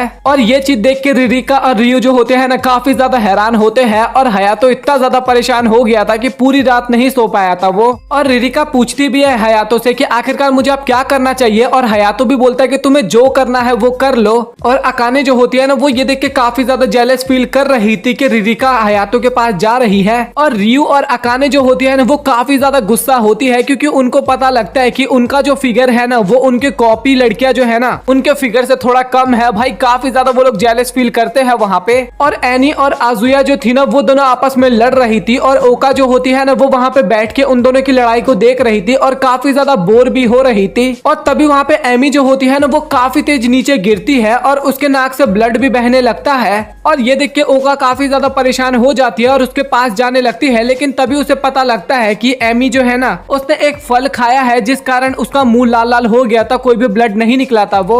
और वो ये चीज चेक करके भी दिखाते हैं और तभी उसका जो रस होता है ना वो सारा ओका के मुंह पे चला जाता है। और ओका काफी गुस्से में बोलती है कि तुम लोग बिल्कुल भी नहीं सुधरने वाले। और इस तरीके की हरकत आखिरकार करता कौन है। और इसके बाद हमें वो सभी लोग दिखाए जाते हैं जो कि एक साथ बैठ के डिनर कर रहे थे। रिरिका जो होती है ना वो हयातो से कुछ मदद मांग रही होती है और हयातो भी उसकी मदद करने के लिए तैयार हो जाता है। और हयातो और रिरिका उसके रूम में होते हैं और रियो और अकाने जो होते हैं ना वो छिपके उनकी बात सुनने की कोशिश करते हैं। और तभी ताकासाकी जो होती है ना वो भी उन दोनों के बीच में आ जाती है। और इसके बाद ये तीनों जो होते हैं ना वो उनकी बातों को सुनने की कोशिश करते हैं। और हयातो बोलता है कि तुम्हें ये काम अभी के अभी करना होगा। और रिरिका जो होती है ना वो बोलती है कि ये मेरा फर्स्ट टाइम है और मुझे नहीं पता कि इस काम को किस तरीके से किया जाता है। और हयातो बोलता है कि तुम फिक्र मत करो, क्योंकि ये काम काफी ज्यादा इजी है और काफी इंपॉर्टेंट भी है। और ये सुन के ना रियो और अकाने जो होते हैं ना काफी ज्यादा घबरा जाते हैं और तुरंत उस कमरे के अंदर आते हैं। और हयातो बोलते हैं कि तुम दोनों यहाँ पे क्यों आए हो, तुम लोग कुछ गलत समझ रहे हो क्या, हम तो बस यहाँ पे पेपर को फ्लफ करने की बात कर रहे हैं। और रियू बोलती है कि जब यही बात है तो तुम इतने प्राइवेटली क्यों बात कर रहे हो। और तभी हयातो बोलता है कि आखिरकार तुम लोग यहाँ पे कर क्या रहे हो। और इसके बाद ये दोनों ना काफी अजीबोगरीब तरीके से ना उनकी तरफ देखने लगते हैं। और तभी वहाँ ओना की अचानक से एंट्री होती है। और भाई इसके बाद कुछ सीने होती है जो कि मैं आपको नहीं बताने वाला, मैंने बीच बीच में और भी काफी सारी सीने कट की है। और इसके बाद सभी लोग वहाँ पे सो जाते हैं, लेकिन रिरिका जो होती है ना वो वहाँ पे थोड़ा अजीबोगरीब सा स्माइल करती है। और इसके बाद हमें अगले दिन का सीन दिखाया जाता है और ये लोग बात कर रहे थे, हमें जो काम मिला था वो हमने काफी अच्छे तरीके से किया था। और ताकाशाकी बताती है कि मुझे उन लोगों के साथ रहने में भी काफी ज्यादा मजा आया। और तभी हमें बुढ़े का सीन दिखाया जाता है जो कि बताता है कि मैंने तुम्हें 30 मिलियन येन दिए थे उन लोगों के ऊपर नजर रखने के लिए। और रिरिका बताती है कि हाँ मुझे पता है, बट मुझे अब तुम्हारे पैसों की बिल्कुल भी जरूरत नहीं है। और इसके बाद हमें पास्ट का सीन दिखाया जाता है जहाँ पे रिरिका जो होती है ना वो हयातो को इन सारी बातों के बारे में पहले ही बता चुकी थी। और इसके बाद प्रेजेंट का सीन दिखाया जाता है जहाँ पे रिरिका बोलती है उस बुढ़े को कि मैं अब आपके साथ काम नहीं करने वाली, और जो भी इंफॉर्मेशन मुझे आपको देना था वो सब कुछ मैंने आपको दे दिया है, तो अब मुझे यहाँ से निकलना चाहिए। जो हयातो के रेस्टोरेंट की कमाई होती है ना वो सभी कुछ उस बुढ़े को बता देती है। और वो बुढ़ा भी ये सुन के काफी ज्यादा हंसता है और वो ये सारी बातें हयातो को भी बताती है। और हयातो भी उसको बोलता है कि कोई बात नहीं। और हयातो भी स्माइल करते हुए एक कागज दिखाते हुए बोलता है कि 6.5 लाख येन की ही हमारी कमाई हुई है, सॉरी वो 65 लाख येन है, थोड़ी मिस्टेक हो गई। और इसके बाद वो दोनों वहाँ पे और भी ज्यादा बातें कर रहे थे, लेकिन तभी वहाँ पे और भी लड़कियों की एंट्री हो जाती है। अब इनके जाने का टाइम यहाँ से आ चुका था और हयातो बोलता है कि तुम लोग इसे अपनी फैमिली समझना, और तुम्हें जब यहाँ पे आने का मन करे तुम तब यहाँ पे आ सकते हो। और इसके बाद वो लोग काफी अच्छे से स्माइल करते हैं, हयातो को शुक्रिया बोलते हैं और उसे गुड बाय भी बोलते हैं। और इसके बाद हमें बाकी के लोग दिखाए जाते हैं और ये लोग आपस में बातचीत कर रहे थे। और हमें हयातो भी दिखाया जाता है जो कि काफी ज्यादा परेशान होता है क्योंकि इस महीने उसकी जितनी प्रॉफिट हुई थी ना उससे ज्यादा उसका लॉस हो गया था। इसके बाद हमें वही राइवल कैफे भी दिखाया जाता है और इस बार उन्होंने ना अपने कैफे का नाम चेंज कर दिया था और उन्होंने एक अगेन नई शुरुआत की थी। और ये देख के ना फैमिलियर कैफे के जितने भी मेंबर होते हैं ना वो काफी ज्यादा खुश होते हैं क्योंकि एक तो वो लोग सुधर चुके थे और साथ ही उन्होंने ना नाम भी कॉपी नहीं किया था। इस कारण वो लोग काफी ज्यादा खुश होते हैं और उनके कैफे में जाते भी है नया नया डिश ट्राई करने के लिए। इस बार उन्होंने ना खाना भी जापानीज स्टाइल में बनाया था, ना कि फैमिलियर कैफे के एक मेन्यू को कॉपी किया था। इस बार उन्होंने कुछ नया ट्राई किया था और इस बार ना उन्होंने ना अपने कैफे को फेमस करने के लिए ना वीडियो नहीं बनाया, सोशल मीडिया का यूज नहीं किया, बल्कि वो पर्टिकुलर बंदों के पास जा जाके उनको कैफे के बारे में बताया था। और ये सब सुन के वो सभी लोग काफी ज्यादा खुश हो रहे थे। और तभी उन लोगों को पता लगता है कि ये जितना भी खाना है ये सब कुछ सोया ने बनाया है। तो ये सब जान के ना वो काफी ज्यादा हैरान होते हैं क्योंकि सोया ने यहाँ पे सभी को सिखाया भी था खाना किस तरीके से बनाया जाता है और उनके साथ ना उसने रिरिका को भी बताया था। और इसके बाद ना उन सभी के बीच में काफी ज्यादा बातचीत होती है और इसके बाद वो सभी लोग जाने लगते हैं, मतलब कि फैमिलियर कैफे के मेंबर्स। और तभी रिरिका जो होती है ना वो रियू को अपने पास बुलाती है। जैसे रियू उसके पास जाती है ना तभी रिरिका ना उसको एक हॉट स्प्रिंग की टिकट देती है और रिरिका बोलती है कि मुझे पता है कि तुम्हें हयातो के साथ यहाँ पे जाना है। और हयातो का नाम सुन के ना वहाँ पे रियू जो होती है वो काफी ज्यादा शर्माने लगती है और बोलती है कि पागल वागल है क्या तू, आखिरकार बोल क्या रही है। और फिर शर्माते हुए बोलती है कि हाँ मैं जाना तो चाहती हूँ उसके साथ, बट क्या वो मेरे साथ जाएगा। तभी रिरिका बोलती है कि हाँ मुझे तुम पे पूरा भरोसा है कि तुम हयातो को अपने साथ लेके चली जाओगे। और वो वहाँ पे काफी ज्यादा मोटिवेट भी करती है वहाँ पे रियू को। और इसके बाद हयातो जो होता है ना वो अपने फोन को चेक करता है और वहाँ पे अजुमा और सोया जो होते हैं ना उन दोनों ने हयातो के फोन पे कुछ ज्यादा ही मैसेज किया था। इस कारण वो काफी ज्यादा परेशान हो जाता है। और इसके साथ फैमिलियर कैफे के जितने भी मेंबर होते हैं ना जैसे कि ओका हो गए, अकाने हो गए, ये सभी लोग ना अब यहाँ से जा रहे होते हैं क्योंकि अब इनके छुट्टी का टाइम हो गया था। और यहाँ पे हयातो के साथ केवल रियो बची हुई थी और रियो जो होती है ना वो अपने सपने में इमेजिन कर रही थी हयातो के साथ हॉट स्प्रिंग में। तभी वहाँ पे एमी की एंट्री होती है और जो भी कुछ रियो सपने में देख रही थी ना वो सभी सपना टूट जाता है। इसके बाद हयातो बोलता है कि तुम कुछ सोच रही हो ना, और आखिरकार तुम क्या सोच रही हो तुम मुझे बता सकती हो। और रियो बोलती है कि वैसे तो मैं कुछ ज्यादा नहीं सोच रही, बट रिरिका जो है उसने मुझे एक टिकट दी थी और क्या तुम मेरे साथ चलना चाहोगे यहाँ पे। और इसके बाद वो टिकट दिखाती है और हयातो जैसे वो टिकट देखते हैं ना कि हॉट स्प्रिंग का है वो देख के ना वो काफी ज्यादा हैरान होता है और थोड़ा बहुत सोचने भी लगता है। लेकिन रिरिका जो होती है ना वो इसके बाद हयातो में कुछ ज्यादा ही चिपकने लगती है और हयातो बोलता है कि तुम यहाँ पे बाकी लड़कियों के साथ भी तो जा सकती हो ना। और तभी रियू बोलती है कि नहीं, मुझे बाकी लड़कियों के साथ नहीं जाना, मुझे तो केवल बस तुम्हारे साथ ही जाना है वहाँ पे, मैं और बस तुम, बस हम दोनों वहाँ रहेंगे। तभी वहाँ पे एमी और ओका भी आ जाते हैं और तभी वहाँ पे रियू जो होती है ना वो बहाना बनाने लगती है कि हयातो के मुंह में कुछ चला गया है, तो मैं उसको देख रही थी कि कुछ प्रॉब्लम तो नहीं है ना। इसके बाद एक एक करके ना बाकी की लड़कियां होती है ना, जैसे कि ओका हो गए, ओना हो गए, वो सभी लोग भी टिकट दिखाते हैं और बोलते हैं कि मेरे पास एक हॉट स्प्रिंग का टिकट है। और यहाँ पे कुल मिला के देखा जाए ना तो 5 लड़कियों के पास था हॉट स्प्रिंग की टिकट। और ये देखने के बाद जो रियू होती है ना वो काफी ज्यादा गुस्सा होने लगती है रिरिका के ऊपर, क्योंकि रिरिका ने उसको झूठ बोला था कि वो उसको प्राइज मनी में मिला था, क्योंकि यार एक मिलता है ना प्राइज मनी में, सबको तो नहीं मिलता ना। और इसके बाद वो सभी लोग हमें दिखाए जाते हैं जो कि उसी ट्रिप के लिए निकल चुके होते हैं, मतलब कि हॉट स्प्रिंग वाले ट्रिप के लिए। और एमी ने ना वहाँ पे काफी वियर्ड सा चश्मा पहन रखा था और हयातो पूछता भी है कि क्या तुम्हें कुछ हुआ है क्या, बट वो वहाँ पे कुछ भी नहीं बोलती। और इसके बाद जब वो लोग वहाँ पे पहुंचते हैं ना तो ओका वो सब देख के काफी ज्यादा एक्साइटेड हो जाती है और बाकी के लोग भी उस जगह की काफी ज्यादा तारीफ करते हैं। वहाँ पे उन तीनों लड़कियों के बीच में ना कुछ अलग सा ही कंपटीशन होने लगता है और ये कंपटीशन क्या है वो तो आप भी समझ सकते हो। और ओना जो होती है ना वो सोचती है कि ये मेरे पास मौका है हयातो को अपना बनाने का। अकाने भी यही सोच रही होती है और साथ ही रियू भी यही सोच रही होती है कि ये मेरे पास एक मौका है। वो तीनों जो थे ना वो हयातो के पास जाने की कोशिश करते हैं, बट वो एक दूसरे को ना पकड़ रहे होते हैं, हयातो के पास नहीं जाने दे रहे होते हैं। बाकी की जो लड़कियां सब होते हैं ना, मतलब कि लोग सब, वो लोग वहाँ पे एकदम कंफर्टेबल और रिलैक्स सा फील करते हैं, जैसा कि यहाँ पे कुछ हो ही नहीं रहा हो। इसके बाद ओका जो होती है ना वो हयातो को बुलाने के लिए आती है, बट वहाँ पे हयातो होता ही नहीं है। और रियू जो होती है ना भाई, वो अभी तक रिरिका के ऊपर गुस्सा थी और वो उसको मैसेज भी करती है कि तू मेरे हाथ से नहीं बचने वाली, बस मुझे एक बार वहाँ पे आने दे, क्योंकि उसने कहा था कि बस एक ही टिकट है मेरे पास। बट यहाँ पे तो भाई 5 की 5 लड़कियां हमें देखने को मिल रही थी। और इसके बाद रियू जो होती है ना वो रिरिका को एक फोटो भी भेजती है जहाँ पे वो सभी एक साथ खड़े होते हैं। और इसके बाद वो सभी लोग ना वहाँ पे नहाने लगते हैं, बट उनके दिमाग में अभी तक केवल हयातो की बातें चल रही थी और सोच रहे थे कि हयातो उस तरफ क्या कर रहा होगा, मतलब कि उसी की बातें आपस में कर रहे थे। बट एमी जो होती है ना वो अपने अलग ही मूड में होती है, आज उसको कुछ फर्क ही नहीं पड़ रहा था इन लोगों से। और तभी हयातो के पास ना रिरिका का मैसेज आता है और हयातो भी उसका मैसेज देख के फोन को रख देता है। और इसके बाद एमी जो होती है ना वो हयातो को अपने पास बुलाती है कुछ बातें करने के लिए। और इसके बाद एमी जो होती है ना हयातो से थोड़ी बहुत बातें करती है और इसके बाद वो वहाँ से चली जाती है। और जो वो होटल थे उसके वर्कर थे ना वो लोग आपस में बात करते हैं कि ये लड़की एकदम यंग लेडी की तरह लग रही है। और इसके बाद वो सभी लोग वहाँ पे डिनर करने के लिए बैठते हैं और वहाँ पे ओका को ना कुछ अलग सा ही महसूस होता है और बाकी की जो लड़कियां थी ना भाई उसके अंदर से कुछ अलग सा ही नेगेटिव सा ऑरा बाहर निकल रहा था।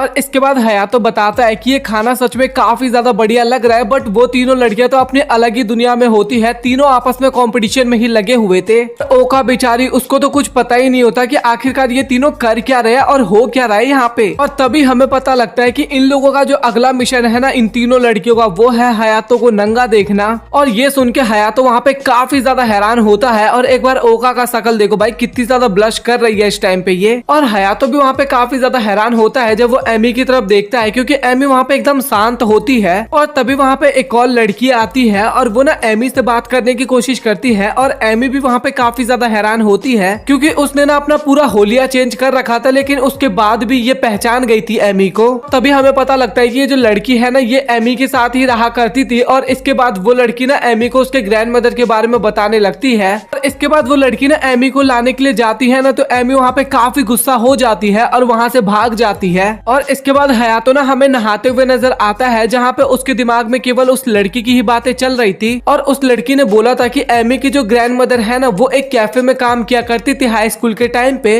और उसी तरीके से एमी भी अभी एक कैफे में काम कर रही है। और वो जो होती है ना वो बोलती है कि तुम प्लीज एमी का काफी अच्छे से ध्यान रखना, क्योंकि वो काफी ज्यादा भोली है। और हमें एमी भी दिखाई जाती है जो कि अभी नहा रही होती है हॉट स्प्रिंग के अंदर, और वो भी इन्हीं सब चीजों के बारे में सोच रही थी। और इसके बाद उसके भी पास्ट का सीन हमें दिखाया जाता है जब वो अपनी ग्रैंड माँ के पास आता है और बताता है कि मुझे एक जॉब मिल गया है कैफे के अंदर। लेकिन उसकी ग्रैंड माँ जो होती है ना वो बिल्कुल भी खुश नहीं होती और बोलती है कि एमी तुम अभी एकदम बच्ची की तरह हो और तुम्हें अभी जॉब वॉब नहीं करना चाहिए। और हयातो भी अपने मन में सोच रहा होता है कि मैं एमी से काफी ज्यादा अलग हूँ, बट कई हद तक मैं उससे कई ज्यादा सिमिलर भी हूँ। और हयातो हमें अपने रूम में सोता हुआ नजर आता है और तभी उसके पास एमी आती है और वो बोलती है कि क्या मैं प्लीज आज तुम्हारे साथ सो सकती हूँ। और हयातो इसके लिए मान भी जाता है और इसके बाद एमी जो होती है ना वो हयातो के साथ वहीं पे सो जाती है। और इसके बाद उसके साथ क्या प्रॉब्लम चल रही है, उसकी फैमिली में क्या प्रॉब्लम चल रही है, उन सभी चीजों के बारे में हयातो को बताने लगती है। वो बताती है कि मेरी जो ग्रैंडमा थी वो भी तुम्हारे ही कैफे में काम करती थी और अब मैं भी तुम्हारे ही कैफे में काम कर रही हूँ।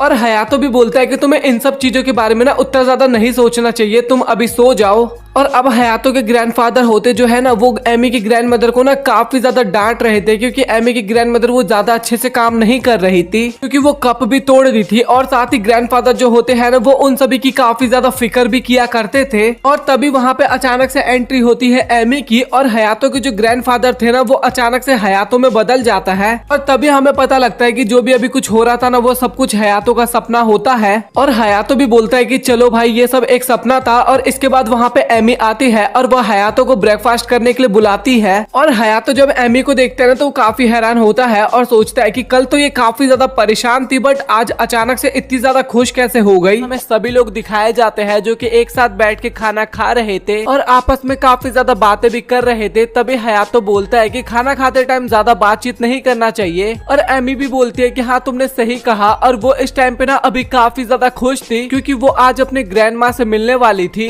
और इसके बाद हयातो और बाकी बंदे जो होते हैं ना वो भी उसको थोड़ी बहुत बातें बताने लगते हैं कि किस तरीके का व्यवहार करना तुम, मतलब कि उल्टी सीधी हरकतें मत करना जो कि वो कैफे में करती है। और इसके बाद वो सभी लोग उस हॉस्पिटल में आ जाते हैं जहाँ पे उसकी ग्रैंड माँ होती है। और इसके बाद वो वहाँ पे सोचने लगती है कि आखिरकार वो अपनी दादी से किस तरीके से मिलेगी। और वो वहाँ पे काफी सारे फनी मास्क पहनने लगती है। एक तो वहाँ पे जेसन का मास्क होता है और साथ ही काफी सारे लोग भी उसको देख के डर जाते हैं वहाँ पे। और सभी लोग उसको समझाते हैं कि इस तरीके की हरकत तुम बिल्कुल भी मत करना अपनी ग्रैंड माँ के सामने। और इसके बाद फाइनली वहाँ पे उसकी ग्रैंड माँ आती है और उसकी ग्रैंड माँ को जो बीमारी था ना इस कारण ना वो अपनी प्रीवियस बातें ना काफी ज्यादा भूल चुकी थी, उसको ढंग से कुछ भी चीजें याद नहीं थी। और इसके बाद एमी जो होती है वो अपनी ग्रैंड माँ की तरफ बढ़ने लगती है और बाकी लोग सोचने लगते हैं कि ग्रैंड माँ क्या एमी को पहचान पाएगी भी या फिर नहीं। और इसके बाद एमी जो होती है ना वो अचानक से अपने फनी से गॉगल्स को पहनने लगती है, बट उसकी जो ग्रैंड माँ होती है ना वो वहाँ पे किसी भी प्रकार का कोई रिएक्शन नहीं देती। और वहाँ पे एमी को कोई भी रिएक्शन नहीं मिलता ना, इस कारण एमी जो होती है ना वो अपनी ग्रैंडमा का कंधा पकड़ के हिलाने लगती है उसे, मतलब कि याद दिलाने की कोशिश करती है कुछ कुछ बातें। बट तभी एमी की जो ग्रैंडमा होती है ना वो एमी को काफी तेज धक्का देती है और इससे एमी काफी दूर जाके भी गिरती है। और ये सब चीज देख के ना एमी वहाँ पे काफी ज्यादा निराश हो जाती है, क्योंकि ग्रैंडमा जितना प्यार एमी को पहले करती थी उस प्रकार का बिल्कुल भी प्यार अभी उसकी आंखों में नजर नहीं आ रहा था। क्योंकि ग्रैंडमा जो थी ना वो बचपन में एमी की हर बातों को माना करती थी और बचपन में काफी ज्यादा बातें भी किया करती थी, बट इस टाइम पे ग्रैंडमा तो एमी को पहचान भी नहीं पा रही थी। और एमी जो होती है ना वो वहाँ पे काफी ज्यादा रोने लगती है और ओका जो होती है ना वो उसके पास आती है और उसको चुप करवाने की कोशिश करती है। और इसके बाद हयातो जो होता है ना वो वहाँ पे कुछ सोचने लगता है और इसके बाद वो ग्रैंडमा के पास आता है और बोलता है कि मैं तुम्हारा मास्टर हूँ तात्सुओ, और तुमने ऐसी हरकतें किस लिए की, क्योंकि तुम्हारे वजह से एक कस्टमर जो है वो रोने लगा और इसके बाद ये कस्टमर कभी भी हमारे कैफे में नहीं आएगा। और तभी एमी की जो ग्रैंडमदर होती है वो हयातो की तरफ देखती है ना तो उसको वहाँ पे ना हयातो के ग्रैंडफादर नजर आते हैं। और इसके बाद जो ग्रैंडमा होती है ना वो हयातो के ग्रैंडपा से ना माफी मांगने लगती है अपनी गलती को लेके। और इस बात पे ना सभी लोग वहाँ पे काफी ज्यादा हैरान हो जाते हैं।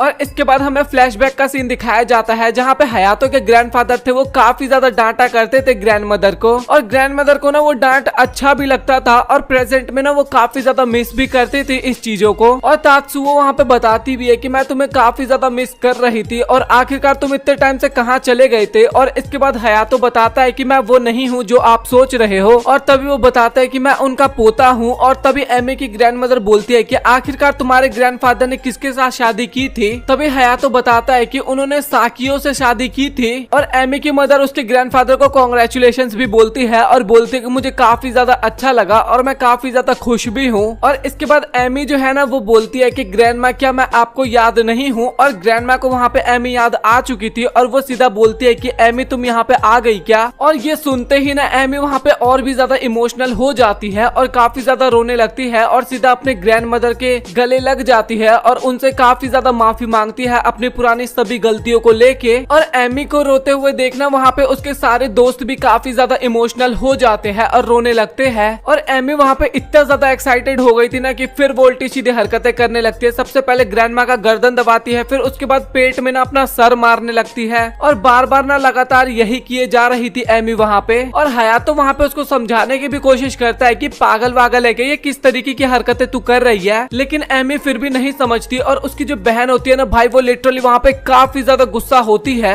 और बोलती है कि अगर तू दोबारा ये चीज करने की कोशिश की ना तो भाई तू मेरे से नहीं बचने वाली। और वहाँ पे एमी काफी ज्यादा डर जाती है। और एमी ही नहीं, एमी के साथ उसके बाकी के जितने भी दोस्त होते हैं ना वो सब भी वहाँ पे काफी ज्यादा डर जाते हैं। फिर एमी अपने फ्लैशबैक की बातों को याद करने लगती है कि एमी के साथ ना ये पहली बार नहीं हुआ है, उसको पहले भी काफी ज्यादा डांटती थी उसकी बड़ी बहन। और उसकी ग्रैंडमा बोलने लगती है कि अगर तुम दोनों इसी तरीके से लड़ाई करते रहे तो तुम दोनों से कोई भी शादी नहीं करेगा। और इसके बाद वो दोनों ना मस्ती मजाक में अगेन काफी ज्यादा लड़ते हैं और इसके बाद वो सब काफी ज्यादा वहाँ पे खुश होते हैं। और एमी तो और भी ज्यादा खुश होती है क्योंकि उसको उसकी ग्रैंडमा ने फाइनली पहचान लिया था। और इसके बाद वो सभी लोग हमें कहीं जाते हुए नजर आते हैं और हयातो बताता है कि एमी अभी अपने घर पे ही है क्योंकि मैं चाहता हूँ कि वो अपनी फैमिली वालों के साथ और भी थोड़ा बहुत टाइम स्पेंड करे और साथ ही हम लोग अपनी छुट्टियों को बर्बाद तो होने देंगे नहीं, तो हम भी किसी बढ़िया जगह पे चलते हैं ताकि हम वहाँ पे एंजॉय कर सके। और ये सुनने के बाद ना वहाँ पे सभी लड़कियां जो होती है वो काफी ज्यादा एक्साइटेड और काफी ज्यादा खुश हो जाते हैं। और इसके बाद हयातो बोलता है कि चलो फिर अब अपने अगले डेस्टिनेशन पे जाया जाए। और इसके बाद जिस लोकेशन पे उनको जाना था ना वो लोग फाइनली उस लोकेशन पे पहुंचते हैं। और ये घर सच में एक हॉन्टेड हाउस की तरह लग रहा था। और ये देख के ना भाई वहाँ पे सभी लड़कियां काफी ज्यादा डरने लगती है और बोलती है कि ये तो काफी ज्यादा डरावना लग रहा है। और हयातो बोलता है कि तुम लोग ज्यादा कंप्लेन मत करो, चुपचाप इस घर में चलो। लेकिन हयातो भी वहाँ पे काफी ज्यादा डरा होता है। और इसके बाद फाइनली वो लोग घर के अंदर आते हैं और अंदर से भी घर काफी ज्यादा डरावना लग रहा था। और तभी वहाँ पे एक ग्रैंडमा आती है और उसको देख के ना अकाने वहाँ पे काफी ज्यादा डर जाती है। भाई सच में ये घोस्ट की तरह लग रही थी। और ग्रैंडमा के हाथ में एक चाकू भी होता है। ये देख के तो अकाने वहाँ पे और भी ज्यादा डर जाती है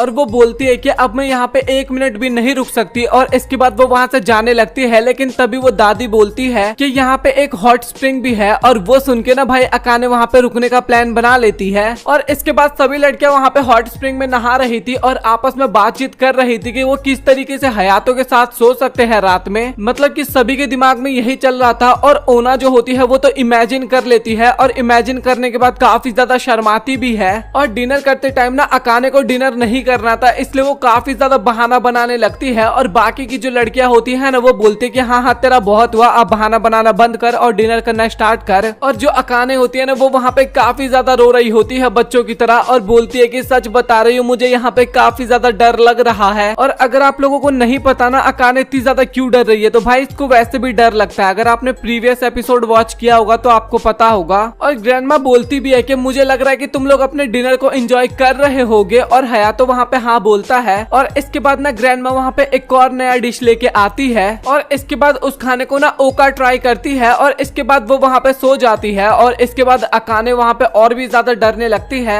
लेकिन ओना जो होती है ना वो भी उस खाने को ट्राई करती है और वो उसको काफी ज्यादा पसंद आता है। और इसके बाद ग्रैंडमा बताने लगती है कि ये किस तरीके से बनाया गया है। और उन लोगों के दिमाग में ना पक्षी और जानवर चल रहे थे कि उनकी मदद से बनाया गया है ये डिश। और जो ओना होती है ना भाई उसको पता नहीं क्या होता है, वो ना हयातो के कुछ गलत जगह पे देखने की कोशिश करती है। और इसके बाद ना अकाने और रियू जो होते हैं ना वो उसको मना करते हैं कि ये तू क्या कर रही है भाई, तेरे को शर्म वरम आता है कि नहीं आता। और ओना ना फिर अचानक से रियू और अकाने के पास चली जाती है और उसका ना कुछ चीज दबाने लगती है और बोलती है कि तुम दोनों का तो ये काफी ज्यादा छोटा है। और लिटरली भाई उन दोनों का ना वहाँ पे दिल ही टूट जाता है ये चीज सुन के। पता नहीं भाई ये लड़की ना अजीब ही क्रेजी टाइप है भाई। इस लड़की को ना अचानक से कभी भी कुछ भी हो जाता है। और आप लोग सोच रहे होगे कि अब क्या हो गया, तो भाई इसके लिए तो प्रीवियस एपिसोड वॉच करना पड़ेगा आप लोगों को। और इसके बाद वहाँ पे जितनी भी घटनाएं हो रही थी ना उन सारी पिक्चर्स के बारे में या फिर अपडेट्स के बारे में ना रिरिका के पास ओका पहुंचा रही थी। और रिरिका वहाँ पे बताती है कि ओना को फिर से काफी ज्यादा नशा हो गया। और वहाँ पे ताकाशाकी जो होती है ना वो भी वहाँ पे ओना की नकल उतारने लगती है रिरिका के साथ। और रिरिका जो होती है वो वहाँ पे ताकाशाकी को रुकने के लिए बोलती है। और इसके बाद हमें हयातो दिखाया जाता है जो कि बात ले रहा होता है। और तभी अचानक से वहाँ पे एमी आ जाती है और उसको देख के ना हयातो वहाँ पे काफी हैरान होता है और बोलता है कि आखिरकार तुम यहाँ पे क्या कर रही हो और तुम इतने टाइम से थी कहाँ पे, क्योंकि तुमने बोला था कि जब तुम फैमिली से मिल लोगे उसके बाद तुम यहाँ पे आ जाओगी, बट तुमने काफी ज्यादा टाइम लगा दिया। और तभी एमी उसको सारी बातें बताने लगती है क्या क्या चीजें फैमिली के साथ हुआ, मतलब कि काफी टाइम बाद वो फैमिली के साथ अपना टाइम स्पेंड की थी।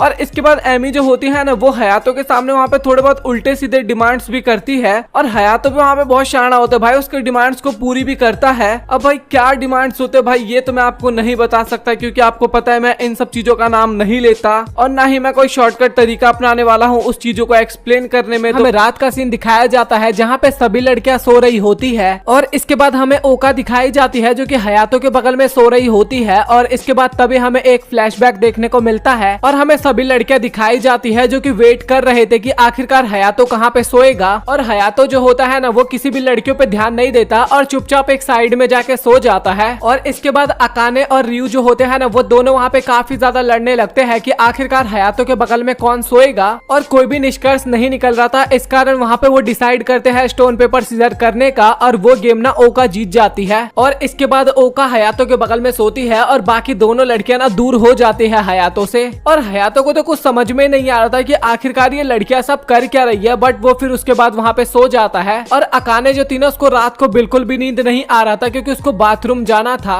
और इसके बाद अकाने हयातो के पास जाती है और उसको उठाती है और तभी हयातो उठता है और पूछता है कि आखिरकार तुम यहाँ पे किस लिए आई हो। और अकाने बताती है कि मुझे बाथरूम जाना है। और इसके बाद हयातो ना वहीं पे लेट जाता है और बोलता है कि अब तुम बच्ची नहीं रही जो ऐसी हरकतें कर रही हो, तुम अकेले भी जा सकती हो। और आप लोग मानोगे नहीं अकाने ना वहीं पे बाथरूम करने वाली होती है, लेकिन तभी हयातो बोलता है कि रुक जा भाई, चल रहा हूँ तेरे साथ, रुक जा जरा। और जाते टाइम ना गलती से हयातो ना ओका के ऊपर पाँव भी रख देता है, बट वहाँ पे ओका उठती नहीं है। और इसके बाद अकाने बाथरूम कर रही होती है और हयातो जो होता है ना वो दरवाजे के बाहर खड़ा होता है। और इसके बाद अकाने ना काफी ज्यादा डरते हुए सीधा दरवाजे को खोल के बाहर निकलती है और हयातो बोलता है कि भाई कॉकरोच से कौन डरता है। और तभी अकाने ना अचानक से पता नहीं क्या करने लग जाती है, मतलब कि ना थोड़ा अपना ऊपर का जैकेट वैकेट उतारने लगती है और अचानक से अपने आप ही शर्माती है और हयातो को धक्का भी दे देती है। मतलब कि भाई इस लड़की का ना थोड़ा स्क्रू ढीला हो रखा है, मुझे ऐसा फील हो रहा है। और इसके बाद ओना जो होती है ना वो भी हयातो को उठाने लगती है और हयातो बोलता है कि भूल जा, मैं इस बार बिल्कुल भी नहीं जाने वाला, मैं काफी ज्यादा थक चुका हूँ, मुझे सोना है। और तभी ओना बोलने लगती है कि तो फिर मैं यहीं पे बाथरूम कर दूंगी। और इसके बाद ना चाहते हुए भी ना हयातो को मजबूरन ओना के साथ जाना पड़ता है। और अगेन हयातो ना ओका के ऊपर पाँव रख देता है। भाई ये ओका को बिस्तर समझ रहा है क्या, उसकी कोई इज्जत नहीं है क्या, दूसरी बार हो गया ये। और तभी ओना बोलती है कि जरा एक बार मुझे देखो और हयातो बोलता है कि तुझे क्या देखूं मैं। और जैसे हयातो देखता है ना तो ओना ना वहाँ पे कुछ गलत ही चीजें दिखा रही थी, मतलब कि आज ना इस मॉडल के अंदर ना सबको अलग ही नशे चढ़ रहे हैं। और ये देख कर हयातो भी काफी ज्यादा हैरान होता है और लिटरली ओना जो होती है ना वो भी यहाँ पे काफी ज्यादा शर्मा जाती है और फिर से हयातो को दूर फेंक देती है। और इसके बाद ना हयातो काफी परेशान हो गया था और सोते वक्त वो अपने फेस पे पोस्टर लगा देता है कि अगर कोई भी मेरे को उठाने की कोशिश करेगा ना तो मैं उसको बिल्कुल भी नहीं छोड़ने वाला। और इसके बाद रियू आ जाती है और रियू हयातो को जगाने लगती है और हयातो बोलता है कि तूने पढ़ा नहीं गया, क्या लिखा हुआ है। और तभी रियू बोलते है कि प्लीज 1 मिनट के लिए चल लो ना, उसमें कुछ फर्क नहीं पड़ेगा। और हयातो वहाँ पे बिल्कुल भी उसकी बात नहीं मान रहा था। इस बात पे रियू काफी ज्यादा गुस्सा हो जाती है और हयातो को इधर से उधर उठा के पटकने लगती है, मतलब कि उठाने के लिए जो शरीर हिलाते हैं ना कुछ उस तरीके की हरकतें करती है। और मजबूरन हयातो को इस बार भी उठना पड़ता है। और सच बता रहा हूँ अब तक वो काफी ज्यादा परेशान हो चुका था,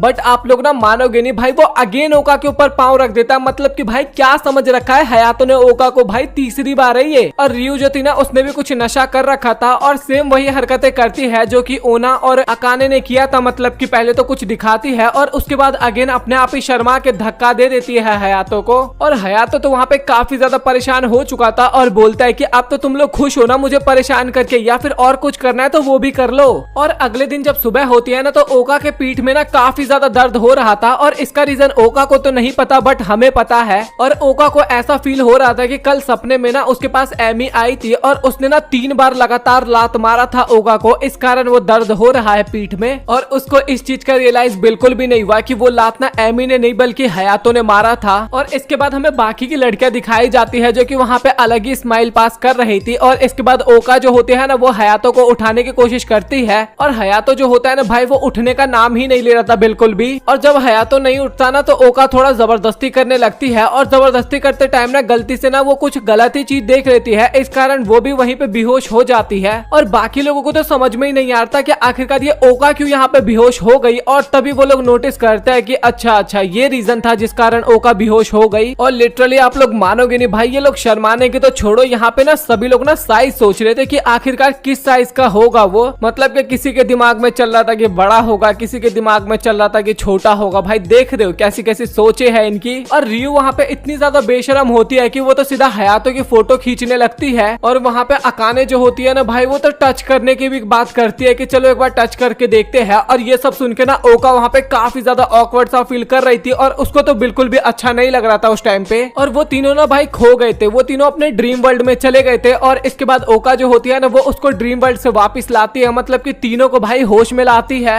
और इसके बाद ओका जो होती है ना वो उनको होश में लाते लाते ना खुद ही गिर जाती है और वो सीधा हयातो के पास जाके गिरती है। तभी ओका बोलने लगती है कि नहीं मैंने यहाँ पे कुछ भी नहीं देखा, सच में मैंने यहाँ पे कुछ भी नहीं देखा। और तभी वहाँ पे एमी भी आ जाती है और इसके बाद वो पूछती है कि आखिरकार तुम सब लोग यहाँ पे क्या कर रहे हो। और इस टाइम पे भी ना उन सबका नजर ना हयातो के ऊपर होता है। और तभी बोलने लगते हैं कि नहीं हम यहाँ पे कुछ भी नहीं कर रहे, हम बाहर ही आ रहे थे बस। और इसके बाद एमी जो होती है ना वो सीधा हयातो के पास आ जाती है। और जब वो हयातो को देखती है ना तो बोलती है कि ये तो बिल्कुल मेरे छोटे भाई जैसा है। और जब मेरा छोटा भाई हाई स्कूल में पढ़ता था ना तो वो भी सेम ऐसे ही रहता था। तभी एमी बोलती है कि चलो फिर मैं इसको उठा देती हूँ। और एमी भाई इतनी बेकार लड़की थी, इसने हयातो के मेन पॉइंट पे ना ऐसा जोरदार पंच मारा था कि बस मेरे पास कोई शब्द नहीं रहे भाई इसको एक्सप्लेन करने के लिए। आप लोग हयातो के एक्सप्रेशन से ये देख ही सकते हो। और इसके बाद उनका हॉलीडे हो जाता है खत्म और सभी लोग घर जा रहे होते हैं। और साथ ही ट्रेन में सभी लोग सो रहे थे उस टाइम पे। और हयातो भी उन सभी की तरफ देखते हुए सोचता है कि ये लोग बिल्कुल भी नहीं बदले और ना ही कभी ये लोग सुधरेंगे। और तभी इसको याद आता है कि बाकी की जो 5 लड़कियां हैं ना, मतलब कि दूसरे कैफे के, वो भी अब इनके साथ आने वाले हैं। और ये सोच के ना भाई वो काफी ज्यादा घबरा रहा होता है। और इसके बाद एमी और अजुमा जो होते हैं ना वो दोनों एक साथ फिर से अपनी फाइटिंग की प्रैक्टिस करने लगते हैं। और इसके बाद सभी लड़कियां वहाँ पे बैठी होती है और सभी आपस में बात करते हैं कि तुम लोग एमी की ग्रैंड माँ से भी मिले थे बट तुम लोगों ने उनके ऊपर ध्यान ही नहीं दिया, तुम्हारा ध्यान तो केवल हयातो के ऊपर ही था। और भाई वहाँ पे सभी लड़कियां ना हयातो के साथ अपने आप को इमेजिन कर रही थी और साथ ही कुछ कर रहे थे वो लोग। अब आप लोग समझ जाओगे क्या कर रहे थे। और वहाँ पे बोलते कि नहीं ऐसा कुछ भी नहीं था, हमने वहाँ पे कुछ भी नहीं किया। और तभी एमी आती है और वो बोलते कि सच में मुझे तो हयातो के साथ वहाँ पे काफी ज्यादा मजा आया। और इसके बाद सभी लोग ना एमी की तरफ देख के ना काफी वियर्ड सा फेस बना रहे थे और भाई उनके दिमाग में कुछ अलग ही चल रहा था। और इसके बाद ओका बोलते हैं कि चलो फिर अब दूसरे टॉपिक पे बात करते हैं हयातो के अलावा। लेकिन कोई भी लड़की वहीं पे नहीं मानती और सभी लड़की ना वहाँ पे हयातो के साइज के बारे में बात कर रहे थे। और इसके बाद ओका जो होती है ना वहाँ पे मशरूम को लेके आती है और तभी एमी बोलते है कि क्या यही साइज है हयातो का। और ये सुन के ना ओका वहाँ पे काफी ज्यादा गुस्सा होती है और बोलते है कि तू क्या बोल रही है, एक बार दोबारा बोलियो। और ताकासाकी जो थी ना वो उस मशरूम को देखते हुए बोलते है कि शायद हयातो का साइज इससे बड़ा होगा। और इसके बाद हमें हयातो भी दिखाया जाता है जो कि शॉप में कुछ सामान खरीद रहा था। और हमें बाकी की लड़कियां भी दिखाई जाती है जो कि अभी तक आपस में बात ही कर रहे थे और बातचीत करने के साथ साथ मशरूम भी खा रहे होते हैं वहाँ पे। और तभी एमी जो होती है ना वो बोलती है कि मैं तो हयातो के साथ भी नहा रखी हूँ। और ये सुनने के बाद ना सभी लोग वहाँ पे काफी ज्यादा हैरान होते हैं और एमी को पकड़ते हुए बोलते हैं कि तुम्हें ये सब बात बताने की जरूरत नहीं है हमें। और इसके बाद हयातो जो होता है वो घर पे आ जाता है और आजुया जो होती है ना वो हयातो का वेलकम करती है और घर के अंदर बुलाती है। और जैसे ही हयातो घर के अंदर आता है ना तो सभी लड़कियां अगेन कपड़े चेंज कर रही थी। और भाई इस बार मुझे फील हो रहा है कि ये लोग जानबूझ के कर रहे थे। और ये देख के ना हयातो वहाँ पे काफी ज्यादा घबरा जाता है। और इसके बाद फिर से वो लोग बहाना बनाते हैं कि सोया जो है वो चाय को लेके आ रही थी और गलती से सोया का पैर स्लिप हो गया, इस कारण वो चाय उन सभी के ऊपर गिरने वाला था। और एमी और अजुया वहाँ पे आके चाय को और भी ज्यादा फैला दिए, इस कारण हमारे कपड़े काफी ज्यादा गंदे हो गए और हम अपने कपड़े चेंज कर रहे थे। और उसी टाइम पे तुम्हारी एंट्री हो गई। और अगर आपने प्रीवियस एपिसोड वॉच किया हो ना तो उस टाइम पे भी यही बहाना इन लड़कियों ने बनाया था। तो यहाँ पे तो एकदम साफ पता लग रहा है कि लड़कियां यहाँ पे बहाना मार रही है। और हमें फैमिलियर कैफे को दिखाया जाता है जहाँ पे अकाने जो होती है वो हयातो से पूछ रही होती है कि अब हमें क्या करना चाहिए। और हयातो जो होता है ना वो वहाँ पे कुछ भी नहीं बोलता। और तभी इसको याद आता है कि सिरियाकी जो है उसका बर्थडे आने वाला है और अभी तक इसने ना कोई उसका प्लानिंग भी नहीं किया। और ये सब सोच के ना वो वहाँ पे काफी ज्यादा घबरा भी रहा होता है। और वहाँ पे अकाने भी बोलने लगती है कि अब तो शायद काफी ज्यादा टाइम हो चुका है और अगर एक हफ्ते पहले तुम्हें इसके बारे में पता होता तो शायद क्या पता तुम कुछ कर पाते। और इसके बाद हमें अकाने की ग्रैंड मदर का सीन दिखाया जाता है जो कि पुराने फैमिलियर कैफे में जितने मेंबर्स होते हैं ना वो वाली फोटोज को देख रही थी। और इसके बाद अकाने और हयातो जो होते हैं ना वो किसी शॉप में जाते हैं ताकि वो सिरियाकी के लिए कोई बर्थडे गिफ्ट सोच सके और खरीद के उसको दे सके।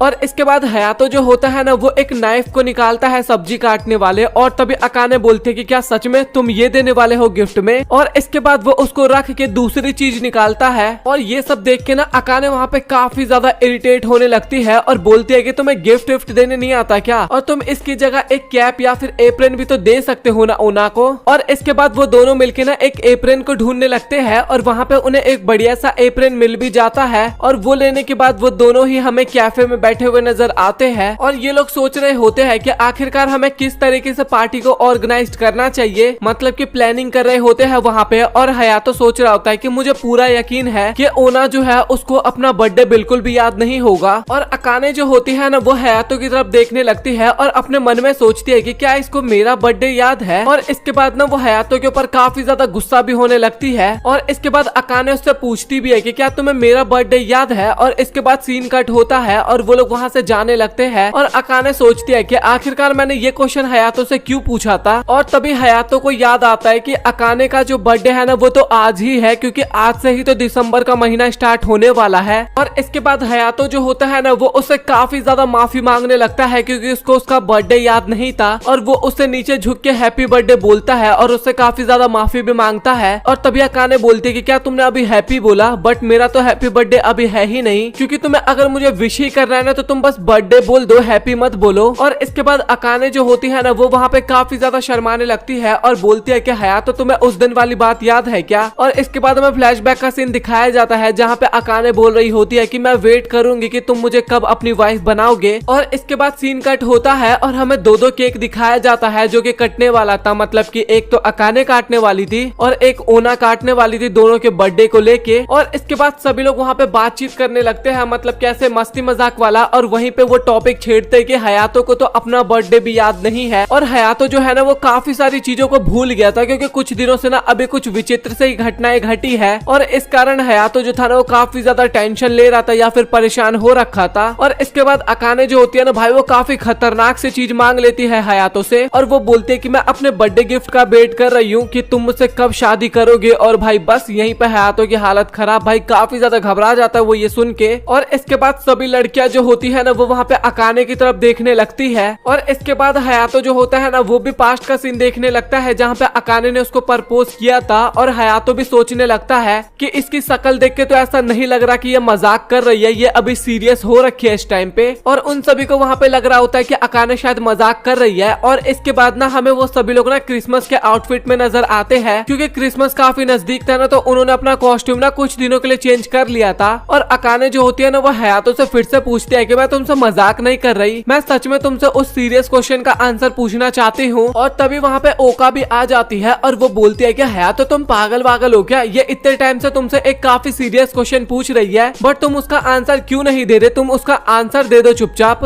और ओका को तो लग रहा होता है कि शायद ये कोई गिफ्ट मांग रही है, मतलब कि टॉय मांग रही है, रिमोट कंट्रोल कार मांग रही है या कुछ मांग रही है। बट जैसे उसको पता लगता है ना कि भाई वो हयातो के साथ शादी करना चाहती है, बस इसके बाद ओका दूर, भाई अब मत दे हयातो तो गिफ्ट, क्योंकि वो वाला गिफ्ट तो ओका को चाहिए हयातो के हाथों से। और इसके बाद तभी वहाँ पे अचानक से दो बॉडीगार्ड आते हैं और वो दोनों ही ना अकाने का हाथ पकड़ के वहाँ से उसको लेके जाने लगते हैं। और ये देख के हयातो वहाँ पे काफी घबराता है और उन दोनों से पूछता है कि आखिरकार तुम कौन हो और उसको यहाँ से क्यों लेके जा रहे हो। और तभी जो बॉडीगार्ड होता है वो हयातो के आंखों में कुछ स्प्रे करता है और इसके बाद वो बंदा वहीं पे चुपचाप बेहोश हो जाता है। और इसके बाद जो दूसरा बॉडीगार्ड होता है ना वो हयातो को वहाँ से लेके जाने लगता है। और ओका जो होती है ना वो वहाँ पे इतनी ज्यादा हैरान हो चुकी थी कि वो वहाँ से हिल ही नहीं पाती, चुपचाप खड़ी की खड़ी रह जाती है। और ओका वहाँ पे काफी ज्यादा डर जाती है और वो बाकी लोगों को वहाँ पे बुलाती है। और इसके बाद हमें हयातो दिखाया जाता है और उसको तो समझ में ही नहीं आता कि आखिरकार वो कहाँ पे आ चुके हैं। और तभी वहाँ पे अकाने आती है और वो ना हयातो से वहाँ पे माफी मांगने लगती है।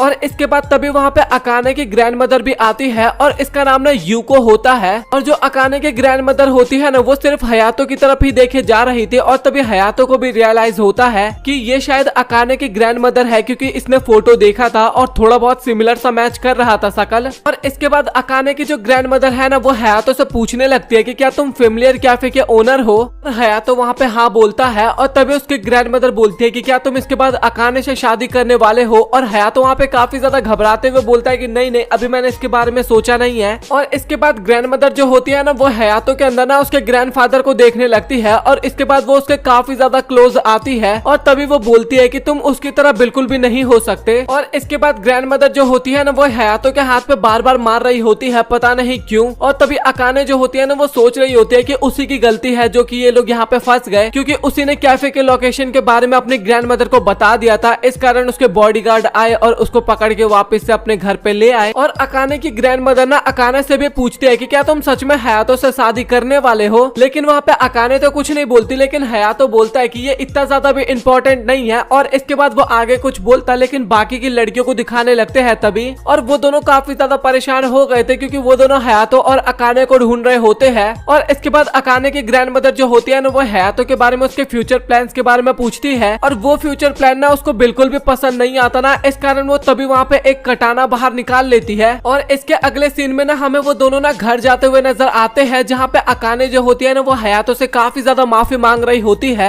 और बोलती है कि प्लीज मुझे माफ कर दो क्योंकि मेरे ही कारण इतनी सारी प्रॉब्लम हुई और तुम्हें इतना सारा प्रॉब्लम भी झेलना पड़ा। और हयातो भी बोलता है कि तुम्हें माफी मांगने की जरूरत नहीं है क्योंकि मेरे लिए ये सब चीज बिल्कुल भी मैटर नहीं करता और मेरा जो सबसे इम्पोर्टेंट काम है ना वो है तुम्हारा ध्यान रखना, मतलब कि तुम सभी लोगों का। और इसके बाद एमी और ओका को ना अगेन दिखाया जाता है जो कि अभी तक हयातो और अकाने को ढूंढ रहे थे। और इसके बाद तभी अकाने बोलते कि शायद मुझे ऐसा फील हो रहा है कि मुझे एमी की आवाज आ रही है और तुम सच सच बताना क्या तुम मेरी फैमिली से बिल्कुल भी गुस्सा नहीं हुए। और हयातो बोलता है कि उन्होंने कुछ किया थोड़ी ना है जो मैं उनसे गुस्सा होऊंगा। और इसके बाद ना वो बातचीत करते हैं, लेकिन तभी अकाने जो होती है ना वो तभी हयातो का हाथ पकड़ लेती है और तभी हयातो बोलता है कि अभी हम सड़क के बीच में है, यहाँ पे काफी सारे लोग हैं, लेकिन अकाने बोलती है कि इससे मुझे कोई फर्क नहीं पड़ता। और वो दोनों इसी तरीके से काफी क्लोज होके वहाँ पे चलने लगते हैं। और इसके बाद हमें अकाने की ग्रैंड मदर दिखाई जाती है जो कि अकाने की मदर को बोल रही थी कि अकाने जहाँ पे काम कर रही है वो जगह सच में काफी ज्यादा अच्छी है। और इसके बाद हमें वही पास्ट का कटाना वाला सीन दिखाया जाता है जहाँ पे हयातो बोलता है कि मैं ना अपनी पूरी मेहनत करूंगा ताकि मैं अपने फैमिलियर कैफे को काफी अच्छी तरीके से चला सकूं। और इसके बाद हमें हयातो की भी ग्रैंड मदर को दिखाया जाता है जब वो फर्स्ट टाइम फैमिलियर कैफे में काम करने के लिए आई होती है ना, तो वहाँ पे सभी लड़कियां ना उसकी काफी अच्छे से वेलकम करते हैं। और इस कैफे का फैमिलियर कैफे का नाम रखने का ना सबसे मेन रीजन यही था कि वहाँ पे जितने भी लोग थे ना वो सभी लोग ना अपने आप को एक फैमिली मानते थे और सभी एक फैमिली की तरह रहा करते थे, इसी कारण इस कैफे का नाम फैमिलियर कैफे रखा गया था। और हयातो की ग्रैंड मदर थी ना वो वहाँ पे काफी अच्छा डिश बनाया करती थी, इसलिए उसकी लोग तारीफ भी काफी ज्यादा किया करते थे। और इसके बाद हयातो के ग्रैंडफादर जो होते हैं ना वो 6 लड़कियों की फोटो एक साथ खींचते हैं और इसके बाद वो फोटो को प्रिंट करवा के उन सभी को एक एक फोटो दे देते हैं। और इसके बाद हमें प्रेजेंट का सीन दिखाया जाता है जहाँ पे हयातो जो होता है ना वो इन सभी फोटोज को देख रहा होता है। और सबसे फनी बात तो ये थी कि ओना और ओका दोनों अभी तक हयातो और अकाने को ढूंढ रहे होते हैं। भाई कितनी ज्यादा मेहनत करेंगे ये दोनों। रियो और रिरिका दिखाई जाती है और दोनों ही वहाँ पे आपस में बात कर रहे होते हैं, जहाँ पे रिरिका जो होते हैं ना वो रियो को एक रोल ऑफर करती है, लेकिन रियो ना उस एक्टिंग को करने के लिए मना कर रही होती है। लेकिन तभी वहाँ पे हयातो भी आ जाता है और इसके बाद भी रिरिका जो होती है ना वो रियो से काफी ज्यादा रिक्वेस्ट करती है कि प्लीज तुम उसको कर लो, लेकिन रियो जो होती है ना वो करने से मान ही नहीं रही होती है, बार बार मना कर देती है। और तभी रिरिका बोलती है कि अच्छा ठीक है, अगर हयातो तुम्हारे साथ डेट पे जाएगा तब तो तुम करने के लिए रेडी हो ना। और तभी रियो बोलते है कि हाँ तब मैं एकदम रेडी हूँ उस रोल को करने के लिए। और भाई अब तो रियो के अंदर वहाँ पे काफी ज्यादा एनर्जी आ चुकी थी और वो काफी ज्यादा एक्टिव हो जाती है उस एक्टिंग को करने के लिए। और हयातो भी बोलने लगता है लेकिन मेरे से तो पूछ लो भाई मुझे डेट पे जाना या फिर नहीं जाना। फिर इसके बाद हमें रियो की एक्टिंग दिखाई जाती है जो वहाँ पे मरने की एक्टिंग कर रही थी और उसकी एक्टिंग काफी बढ़िया जा रही होती है वहाँ पे। और रियो का जो एक्टिंग था ना मतलब कि वो काफी ऊंची बिल्डिंग से ना गलती से गिर गई और उसके बाद टैं बोल गई। और इसके बाद जो रिरिका के डायरेक्टर होते हैं ना वो वहाँ पे रियो की काफी तारीफ करते हैं कि तुमने काफी अच्छी एक्टिंग की है। लेकिन जो रियो थी ना वो वहाँ पे काफी ज्यादा गुस्सा होती है क्योंकि उसको इस टाइप के रोल बिल्कुल भी पसंद नहीं है। और इसके बाद हमें हयातो, एमी और ओका दिखाए जाते हैं और तीनों ना आपस में कैफे की ही बात कर रहे होते हैं। और तभी वहाँ पे एक आदमी आता है, काफी वियर्ड सा होता है और उसको देख के ना वो तीनों भी काफी ज्यादा हैरान होते हैं और इनके दिमाग में ना फिर से चलने लगता है कि ये शायद अकाने की ग्रैंड मदर ने इनको भेजा होगा, क्योंकि इसी टाइप के तो बंदे आए थे बॉडीगार्ड जो थे और वो वहाँ पे हयातो को किडनैप करके ले गए थे। बट ये जो बंदा होता है ना चुपचाप कैफे के अंदर आता है और एक कॉर्नर वाली सीट पे जाके बैठ जाता है और वो तीनों ना उसी बंदे के बारे में बात करने लगते हैं। लेकिन तभी एमी बोलती है कि क्या ये लोग तुम्हारे सामान को काटने के लिए आए थे, हयातो से पूछती है। और ओका के दिमाग में ना वही सब बातें आने लगती है कि वो हयातो के कितने ज्यादा क्लोज आ गई थी और ये सब सोचते वक्त ना वो फिर से काफी ज्यादा वहाँ पे शर्माने लगती है। और इसके बाद ना वो बंदा अपने पास किसी को बुलाता है, भाई ऑर्डर भी तो लिखवाना है, कैफे के अंदर आया है तो। और ओका जाती है ऑर्डर लिखने के लिए, बट उसको वहाँ पे काफी ज्यादा डर लग रहा था। और इसके बाद वो बंदा होता है ना, वो जैकेट के अंदर हाथ डालता है कुछ सामान निकालने के लिए, लेकिन ओका को तो फील हो रहा था कि वो वहाँ पे गन निकालने वाला है और वो डर के मारे वहाँ से काफी तेजी से भागती है।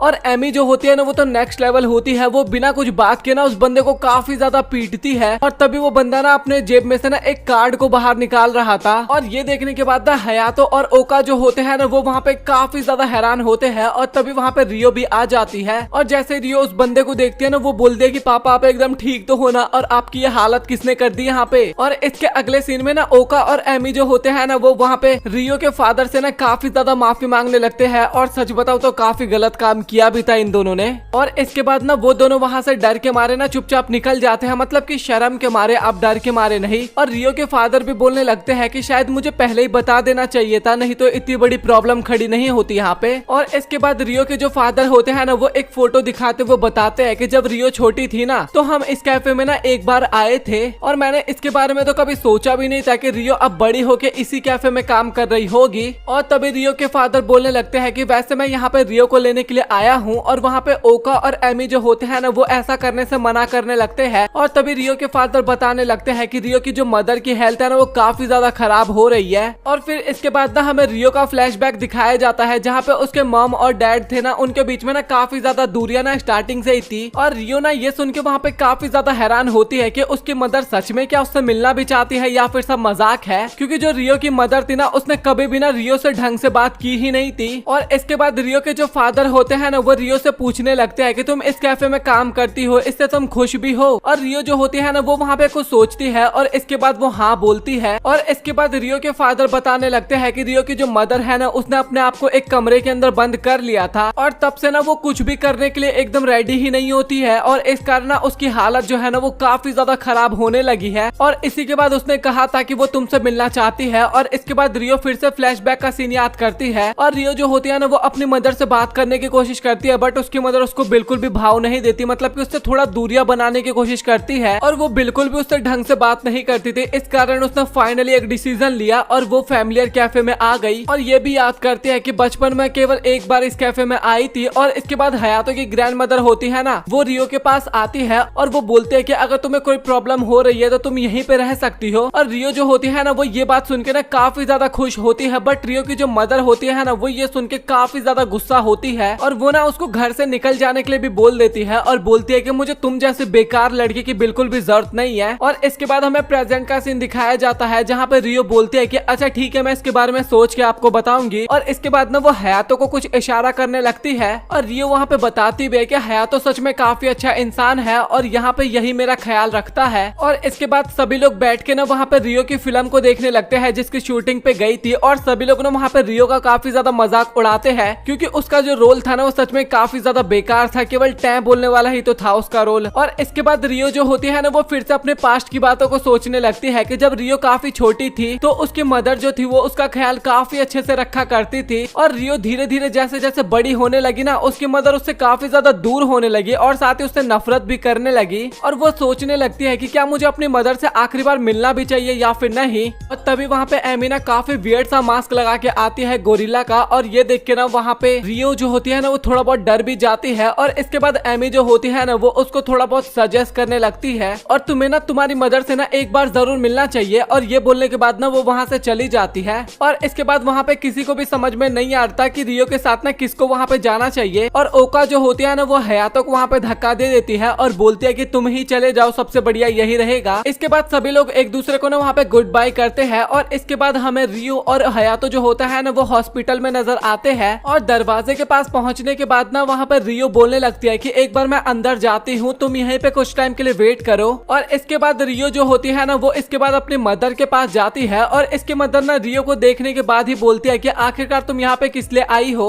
और रियो यहाँ पे बोलने लगती है कि आप अभी भी एकदम पहले की ही तरह है। और उसको तो लग रहा था कि उसकी मदर थोड़ा मजाक कर रही है, बट जब उसकी फेस की तरफ देखती है ना, काफी ज्यादा सीरियस होती है उसकी मदर। और उसको लगता है कि उसकी मदर अभी तक बिल्कुल भी नहीं बदली है, जैसे वो पहले रियो को हेट करती थी, अभी भी वैसे ही कर कर रही है। और इसके बाद रियो जो होती है ना वो अपनी मदर की वहाँ पे काफी ज्यादा बेइज्जती मारने लगती है। और इसके बाद उसके डैड बोलते हैं कि तुम पागल वागल हो क्या, आखिरकार तुम ये क्या बोल रही हो। और उसके डैड उसको चुप रहने के लिए भी बोलते हैं, लेकिन बिल्कुल भी रियो वहाँ पे उसके डैड की बात नहीं मानती और लगातार वो अपनी मदर की बेइज्जती किए जा रही थी। और इसके बाद रियो के जो फादर होते हैं ना वो एक जोरदार चाटा रियो को लगाते हैं। और रियो की मदर वहाँ पे बोलती है कि तुम्हें इसके ऊपर हाथ नहीं उठाना चाहिए था, ये जो भी बोल रही है इसको बोलने दो। और रियो भी वहाँ पे बोलने लगती है कि ना आपको ज्यादा एक्टिंग करने की जरूरत नहीं है, आपको कुछ बोलना है तो बोलिए, नहीं तो मैं यहाँ से जा रही हूँ। और वहाँ पे रियो की मदर बोलने लगती है कि अब रियो ना पहले से काफी ज्यादा बदल चुकी है। और उसके डैड वहाँ पे काफी ज्यादा हैरान होते हैं क्योंकि सच में रियो का रिएक्शन ना पहले की तुलना में काफी ज्यादा चेंज हो गया था।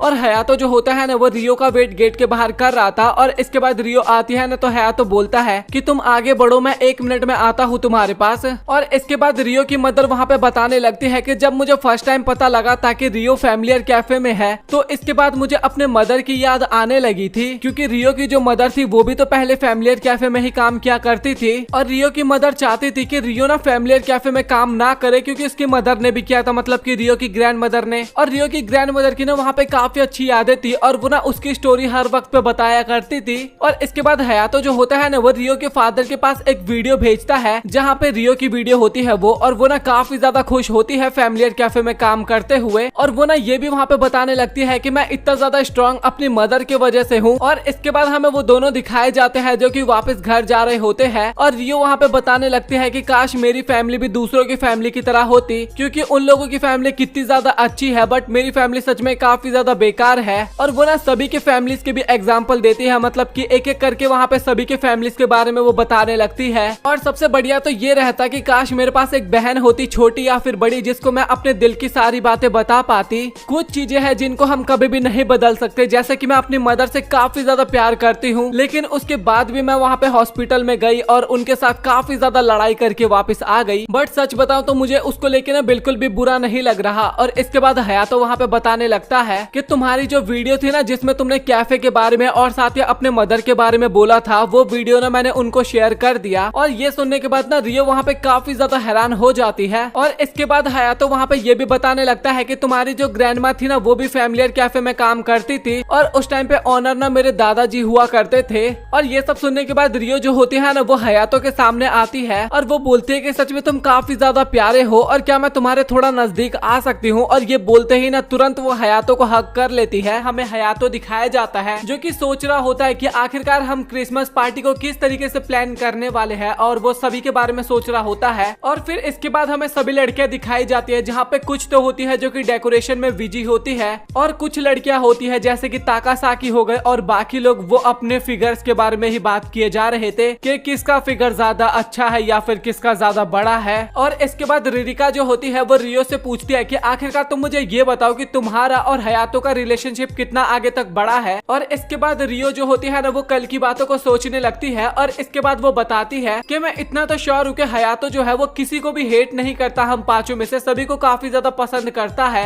और ये तो बिल्कुल भी कोई मेन प्रॉब्लम नहीं है, सबसे बड़ी प्रॉब्लम ये है कि वो पांचों में से सबसे ज्यादा पसंद किसको करता है या फिर किसे प्यार करता है। तभी ओका उन सभी को बोलती है कि क्या तुम लोग मेरी थोड़ी हेल्प करवा सकते हो डेकोरेशन में। और इसके बाद सीन शिफ्ट होता है और हमें अकाने का सीन दिखाया जाता है और उसके साथ ना वहाँ पे ओका की सिस्टर भी होती है जो कि उसको बता रही होती है कि तुम किस तरीके से हयातो के काफी ज्यादा क्लोज आ सकती हो, मतलब कि टिप्स एंड ट्रिक्स बता रही होती है। लेकिन जो अकाने होती है ना उसको वो सारे आइडियाज बहुत ही ज्यादा बेकार लगता है। और इसके बाद जो ओका की सिस्टर होती है ना वो एक मूवी के सीन के बारे में बताने लगती है कि काफी ज्यादा इमोशनल सीन होता है जहाँ पे लड़का जो होता है ना वो अपने काम के वजह से ना लड़की को छोड़ के चला जाता है और वो लड़की काफी ज्यादा वहाँ पे इमोशनल होती है और वो कहानी बताते हुए ना ओका की बहन जो होती है वो भी काफी ज्यादा इमोशनल हो जाती है वहाँ पे। और इसके बाद वो बताने लगते हैं कि तुम सभी ना एक रेस में हो और तुम्हारा फिनिश लाइन ना हयातो है और जो भी रेस जीतेगा उसको हयातो मिल जाएगा। और ये सारी बातें सुन के ना वहाँ पे अकाने काफी ज्यादा बोर हो रही थी। और इसके बाद हमें ओना और सोया भी दिखाए जाते हैं जो कि डिनर को रेडी कर रहे थे, मतलब कि पार्टी वाला खाना था जो कि अभी सेलिब्रेट ये लोग करने वाले थे। और तभी वहाँ पे एमी भी आ जाती है और एमी का काम तो आप लोगों को पता ही है, हाँ वो परेशान करने लगती है वहाँ पे उन सभी को। और इसके बाद तभी ओना वहाँ पे बताती है कि मैं ना हयातो के साथ शादी करना चाहती हूँ। और ये सुन के ना वहाँ पे सोया जो होती है ना वो थोड़ी बहुत हैरान होती है। वैसे उसको हैरान होने की तो जरूरत है नहीं क्योंकि यहाँ पे सभी लोग हयातो के साथ शादी करना चाहते हैं, पता नहीं उस लौंडे में आखिरकार है क्या। और इसके बाद अकाने और रियो जो होते हैं ना वो वहाँ पे प्लानिंग करने लगते हैं कि किस तरीके से हम हयातो को अपने पास लेके आ सकते हैं। और इसके बाद हयातो भी वहाँ पे आ जाता है और इनके बाद उनकी क्रिसमस पार्टी भी स्टार्ट हो जाती है। और सच में डेकोरेशन तो काफी अच्छा किया गया था। और तभी रिरिका जो होती है ना वो अपना स्पीच देना स्टार्ट करती है। और इसके बाद ओना और रियो जो होते हैं ना वो दोनों एक साथ होते हैं और दोनों ने आपस में प्लानिंग बना रहे थे कि किस तरीके से हम हयातो को ओना से दूर कर सकते हैं, क्योंकि अभी हयातो जो था ना वो ओना के बगल में बैठा हुआ था।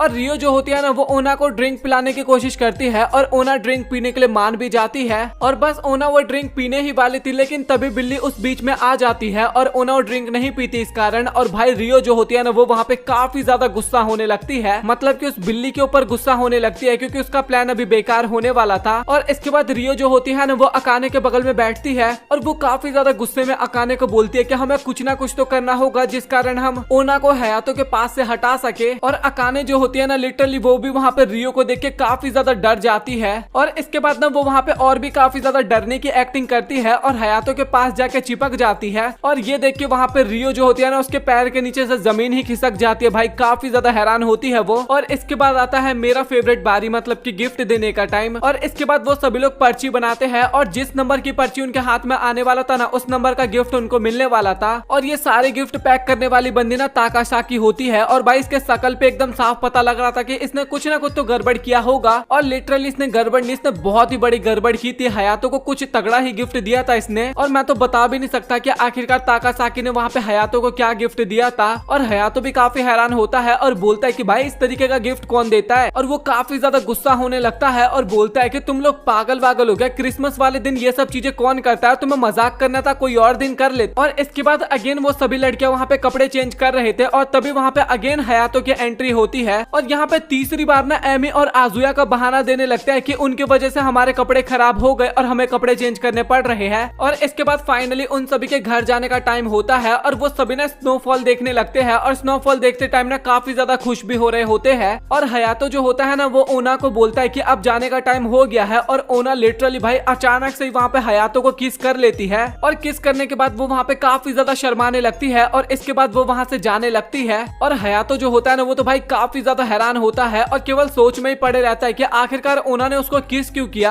और इसके अगले दिन ओना जो होती है ना वो लगातार हयातो की तरफ देखे जा रही थी और हयातो पूछता भी है कि तुम्हें कुछ हुआ है क्या। और ओना वहाँ पे कुछ भी नहीं बोलती और चुपचाप वहाँ से चली जाती है। और जाते वक्त ना वो वहाँ पे काफी ज्यादा शर्मा भी रही होती है। और इसके बाद वो बात लेते टाइम सोचती है कि क्या मुझे हयातो पसंद करता भी है या फिर नहीं करता, क्योंकि मैंने कल उसको किस किया था बट उसकी तरफ से मुझे कुछ खास रिएक्शन देखने को नहीं मिला। तो इसलिए अब मुझे पता लगाना पड़ेगा कि क्या मुझे हयातो पसंद करता भी है या फिर नहीं। और इसके बाद ओना जो होती है ना वो हयातो का पीछा करने लगती है और ओना ना वहाँ पे लटकी हुई होती है और हयातो उसको देख लेता है। और इसके बाद वो उसको ऊपर लाता है और तभी वो पूछता है कि तुम मेरा पीछा क्यों कर रही हो वैसे। और तभी ओना काफी ज्यादा शर्माते हुए बोलती है कि हयातो तुम्हें पता है क्या, कल जो मैंने तुम्हें किस किया था ना वो मेरी लाइफ का फर्स्ट किस था। और इससे ना हयातो ज्यादा हैरान नहीं होता और बोलता है कि जब तुम ड्रिंक पी लेती हो ना तो उस टाइम पे तुम इससे भी ज्यादा गंदी चीजें तुम मेरे साथ कर रखी हो, तो ये मेरे लिए कुछ ज्यादा बड़ी बात नहीं लगी। और ये सुन के ना वहाँ पे ओना जो होती है ना वो काफी ज्यादा हैरान होती है। और इसके बाद हमें एमी भी दिखाई जाती है जो कि वहीं पे जॉगिंग कर रही होती है। और इसके बाद हयातो एमी को देख लेता है और इसके बाद वो उसको बुलाता है और बोलता है कि तुम्हारे फोन में एमी की कुछ वीडियोस है, मतलब कि हरकतें करने वाली। और एमी बोलते है कि हाँ मेरे पास काफी सारी वीडियोस है। और तभी हयातो बोलता है कि जरा इसको कुछ वीडियोस दिखाओ इसकी। और एमी जो होती है ना वो वीडियो दिखाने से मना कर रही थी और हयातो काफी इरिटेट होते हुए बोलता है कि तुम पागल वागल हो गया, इसको इसकी सच्चाई दिखानी है मुझे। और इसके बाद एमी के पास कोई ऑप्शन नहीं होता, हयातो काफी ज्यादा गुस्से में होता है और मजबूरन उसको वीडियो दिखाना पड़ता है। और ओना जो होती है ना वो अपनी वीडियोस देख के ना भाई मतलब कि लिटरली एकदम खत्म, मतलब कि उसको तो पता ही नहीं था कि मैं इस तरीके की हरकतें करती हूँ। इतनी ज्यादा हैरान होती है कि और वो तो यकीन ही नहीं कर रही थी कि मैं इस तरीके की हरकतें कर सकती हूँ। और हयातो बोलता है कि ये वीडियो है, अब वीडियो भी फेक होगा क्या। और जब तुम ज्यादा ड्रिंक कर लेती हो ना तो उसके बाद तुम इसी तरीके की हरकतें करती हो। और तभी ओना जो होती है ना वो वहाँ पे काफी ज्यादा माफी मांगने लगती है हयातो से। और हयातो भी बोलता है कि कोई बात नहीं। और इसके बाद ओना जो होती है ना वो अकाने और के पास मदद मांगने के लिए जाती है बट अकाने बोलती है कि तुम अगले दिन आना, अभी हमारे पास टाइम नहीं है। और इसके बाद ओना जो होती है ना फिर वो वहाँ से जाने लगती है। और तभी अकाने और रियो जो होती है ना वो उसके पास जाते हैं और बोलते हैं कि तुम कल हमारे पास आना। और इसके बाद हमें अगले दिन का सीन दिखाया जाता है जहाँ पे पूरा कोर्ट वाला माहौल होता है और यहाँ पे वो लोग बात विचार करने वाले थे। और टॉपिक क्या था, हयातो और ओना की बातचीत, मतलब कि उनके हरकतों के बारे में। और यहाँ का जो बात विचार होता है ना वो मैं आपको एकदम डीपली तो नहीं बता सकता बट मैं आपको थोड़ा ऊपर ऊपर बता देता हूँ। यहाँ पे मतलब कि हयातो के साइज के बारे में बात किया जाता है और सभी लड़कियों के फिगर के बारे में बात किया जाता है और मैं इससे डीपली आपको एक्सप्लेन नहीं कर सकता। और तभी हयातो वहाँ पे बोलने लगता है कि इन सब टॉपिकों के बारे में बात करना जरूरी है, क्या हम किसी और टॉपिक के ऊपर भी तो बात कर सकते हैं ना।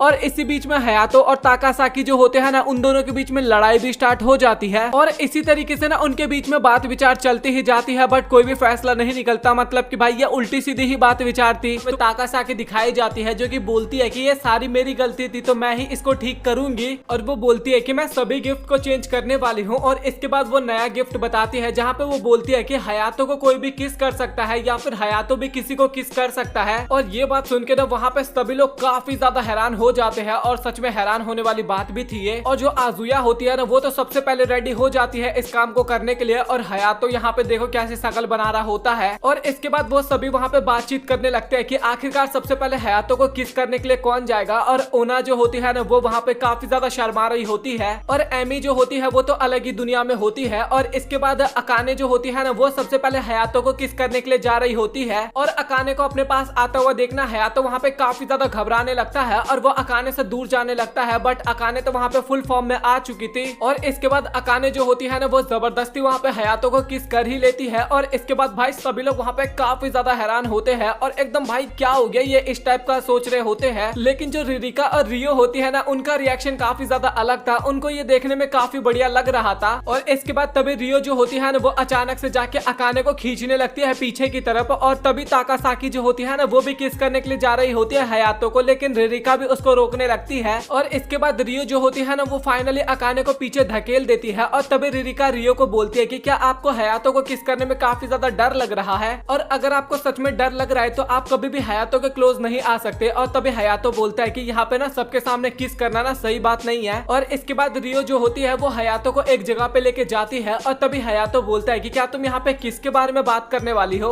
और रियो जो होती है ना, वो थोड़ा घबराते हुए बोलती है कि नहीं नहीं, जो भी तुम सोच रहे हो वैसा कुछ भी नहीं है, मैं तुम्हें एक कहानी बताना चाहती हूँ यहाँ पे, बैक स्टोरी टाइप। तभी हयातो बोलता है कि अच्छा ठीक है, तुम्हें क्या बात करनी है। और तभी रियो बोलता है कि तुम्हें तो पता ही है कि आखिरकार मुझे क्या चाहिए। और इसके बाद वो लोग वहीं पे काफी सारी जगहों पे घूमने लगते हैं। और इसके बाद रात हो जाती है और वहाँ पे ठंड भी काफी ज्यादा बढ़ जाता है और वो दोनों वहाँ पे आसमान देख रहे थे। और तभी हयातो को रियलाइज हो जाता है कि रियो जो थी वो उसको किस करने के लिए ही यहाँ पे लाई थी, बट वो वहाँ पे शर्मा रही थी। और इसके बाद तभी हयातो जो होता है वो रियो को नीचे लिटाता है और उसको किस करने वाला होता ही है, लेकिन तभी रियो जो होती है वो एक जोरदार चाटा मारती है हयातो को। और चाटा मारने के तुरंत बाद माफी मांगने लगती है और बोलती है कि तुमने आज अकाने को किस किया था, तो इसीलिए तुम मुझे किसी और दिन किस करना। और इसके बाद हयातो बोलता है कि तो ये बात थी, तो ये तो तुम मुझे पहले भी बता सकती थी थप्पड़ मारने की जगह। और इसके बाद वो लोग वहाँ से जाने लगते हैं और तभी एमी मन में सोच रही होती है कि आखिरकार मुझे इतना ज्यादा शर्म क्यों आ रहा है। और हमें अकाने भी दिखाई जाती है और वो भी बिस्तर पे लेटे लेटे यही सोच रही थी कि आखिरकार मुझे इतना ज्यादा शर्म क्यों आ रहा है। और अगले दिन हयातो जो होता है वो रियो को देखते हैं जो कि काफी ज्यादा गुस्सा होती है। और वहाँ पे हयातो डर के मारे ना रियो से बात नहीं करता, वो एमी को बोलता है कि तुम एक बार रियो से बात करके देखो कि आखिरकार वो गुस्सा क्यों है। और आप लोग को पता ही है एमी किस टाइप की लड़की है, उसको लग रहा था कि हयातो रियो के साथ उसको बैटल करने के लिए बोला है। और इसके बाद वो सीधा रियो को मारने के लिए जाती है, बट रियो भी कम नहीं होती भाई, वो उसके अटैक को डॉज कर लेती है वहाँ पे। और तभी रियो अटैक डॉज करते हुए बोलती है कि आखिरकार तुम यहाँ पे कर क्या रही हो। और तभी एमी जो होती है ना, वो वहाँ पे रियो से माफी मांगने लगती है, क्योंकि एमी को लग रहा था कि रियो इतनी ज्यादा ताकतवर नहीं है, बट वो सच में काफी ज्यादा पावरफुल थी। और तभी रियो ने नहाते वक्त सोच रही थी कि आखिरकार हयातो के लिए सबसे बेस्ट लड़की कौन रहेगी। और इसके बाद रियो जो होती है वो नहाने के बाद अपनी फैमिली के पास फोन करती है और उसकी मदर ना काफी ज्यादा हैरान होती है, क्योंकि रियो ना पहले के मुकाबले अभी काफी ज्यादा बदल चुकी थी। और रियो ने इतना गंदा व्यवहार किया था अपनी मदर के साथ, अगर आपने प्रीवियस एपिसोड वॉच किया हो तो उसमें आपको पता हो, लेकिन उसके बाद भी उसके मदर उस पर इतना ज्यादा गुस्सा नहीं होती। और आज रियो की मदर जो है वो हॉस्पिटल से डिस्चार्ज भी होने वाली थी। और ये बात सुनकर ना वहाँ पे रियो को भी काफी ज्यादा अच्छा लगता है। तभी रियो थोड़ा उदास होते हुए बोलती है कि मैं थोड़ा और खुश हो सकती थी। और तभी हयातो आता है उसके पास और वो अचानक से उसको किस कर लेता है। और तभी हयातो बोलता है कि अच्छा तो अब तो तुम खुश हो ना। और ये बोलते ही हयातो वहाँ से चुपचाप चला जाता है और रियो को तो कुछ यकीन ही नहीं होता कि आखिरकार अभी उसके साथ क्या हो गया। और सच बताऊं तो उसको काफी ज्यादा बढ़िया भी लग रहा था वो चीज। और तभी एमी जो होती है वो अचानक से फिर से रियो के ऊपर अटैक करती है और इस बार एमी का अटैक रियो ने डॉच नहीं कर पाया था और वो उसको काफी गंदी तरीके से लगता है। और एमी भी सोचने लगती है कि मैंने तो सोचा था कि तुम इस बार मेरा अटैक डॉच कर लोगी, बट तुमने तो किया ही नहीं। और इसके बाद हयातो जो होता है वो सोने के लिए आया होता है, लेकिन तभी वहाँ पे सभी लड़कियां आ जाती है और वो लोग ना हयातो को परेशान परेशान करने लगती है। और रात के टाइम तो आप लोगों को भी समझ में आ रहा होगा कि हयातो को किस लिए परेशान कर रही थी वो लोग। और तभी हयातो उठता है और तभी रियलाइज होता है कि भाई ये तो उसने एक सपना देखा है और वहाँ पे तो कोई होता ही नहीं है। और इसके बाद हयातो जो होता है ना वो सभी को काम समझाने लगता है कि तुम्हें क्या क्या चीजें करना है, क्योंकि न्यू ईयर जो होता है ना वो काफी जल्दी आने वाला था। और हयातो सभी को काम तो बांट देता है और साथ ही वो सभी की हेल्प भी करवाता है उनके काम को कंप्लीट करने में। और इसके बाद ओना जो होती है वो कुछ बॉक्स को ऊपर रखने के लिए जाती है, बट वहां तक उसका हाथ नहीं पहुंचता। तो वहां पे हयातो आता है उसकी मदद करने के लिए और वो बॉक्स को रखता है ऊपर। और इसके बाद रियो का कपड़ा ना वैक्यूम क्लीनर में फंस जाता है और इसके बाद हयातो जाता है उसकी भी मदद करने के लिए। और तभी हयातो को वहां पे एक कपड़ा मिलता है और वो सोच रहा होता है कि आखिरकार ये कपड़ा है किसका। और तभी वहां पे ओका आती है और वो बोलती है कि ये मेरा कपड़ा है और किसका होगा। और वो काफी गुस्से में पूछती है कि आखिरकार तुम यहाँ पे कर क्या रहे हो। और तभी हयातो बोलता है कि तुम मेरा मतलब गलत मत समझना, तुम जैसा भी कुछ सोच रहे हो वैसा कुछ भी नहीं है। और उन सभी को लग रहा होता है कि हयातो सच में काफी ज्यादा शरारती है। अब किस वे में मैं बोल रहा हूँ आप लोग समझ जाओ। और हयातो भी वहाँ पे काफी ज्यादा शर्माते हुए भाग जाता है। और इसके बाद हयातो जो होता है वो रात के टाइम पे सोने के लिए आता है, बट उसको सपने में ना अगेन सभी लड़कियां काफी ज्यादा परेशान कर रही होती है और वो ढंग से सो नहीं पा रहा था। और तभी वहाँ पे एमी भी आ जाती है और वो हयातो को वहाँ पे देखती है और तभी अपनी तलवार की मदद से ना सीधा हयातो के मेन पॉइंट पे ही अटैक कर देती है। भाई ये लड़की एकदम साइको है क्या। और हयातो इतनी तेज चिल्लाता है ना कि वो आवाज उन बाकी लड़कियों के पास भी जाता है। और तभी बाकी लड़कियां भी वहाँ पे हयातो से मिलने के लिए जाते हैं। और हयातो की हालत तो वहाँ पे काफी ज्यादा खराब हो चुकी थी, क्योंकि एमी ने दो बार अटैक कर दिया था वहाँ पे। और एमी वहाँ पे बोलने लगती है कि हयातो के पैंट में ना वो थोड़ा शेप अलग सा ले रहा था, इस चक्कर में मैं उसको हटाने की कोशिश कर रही थी।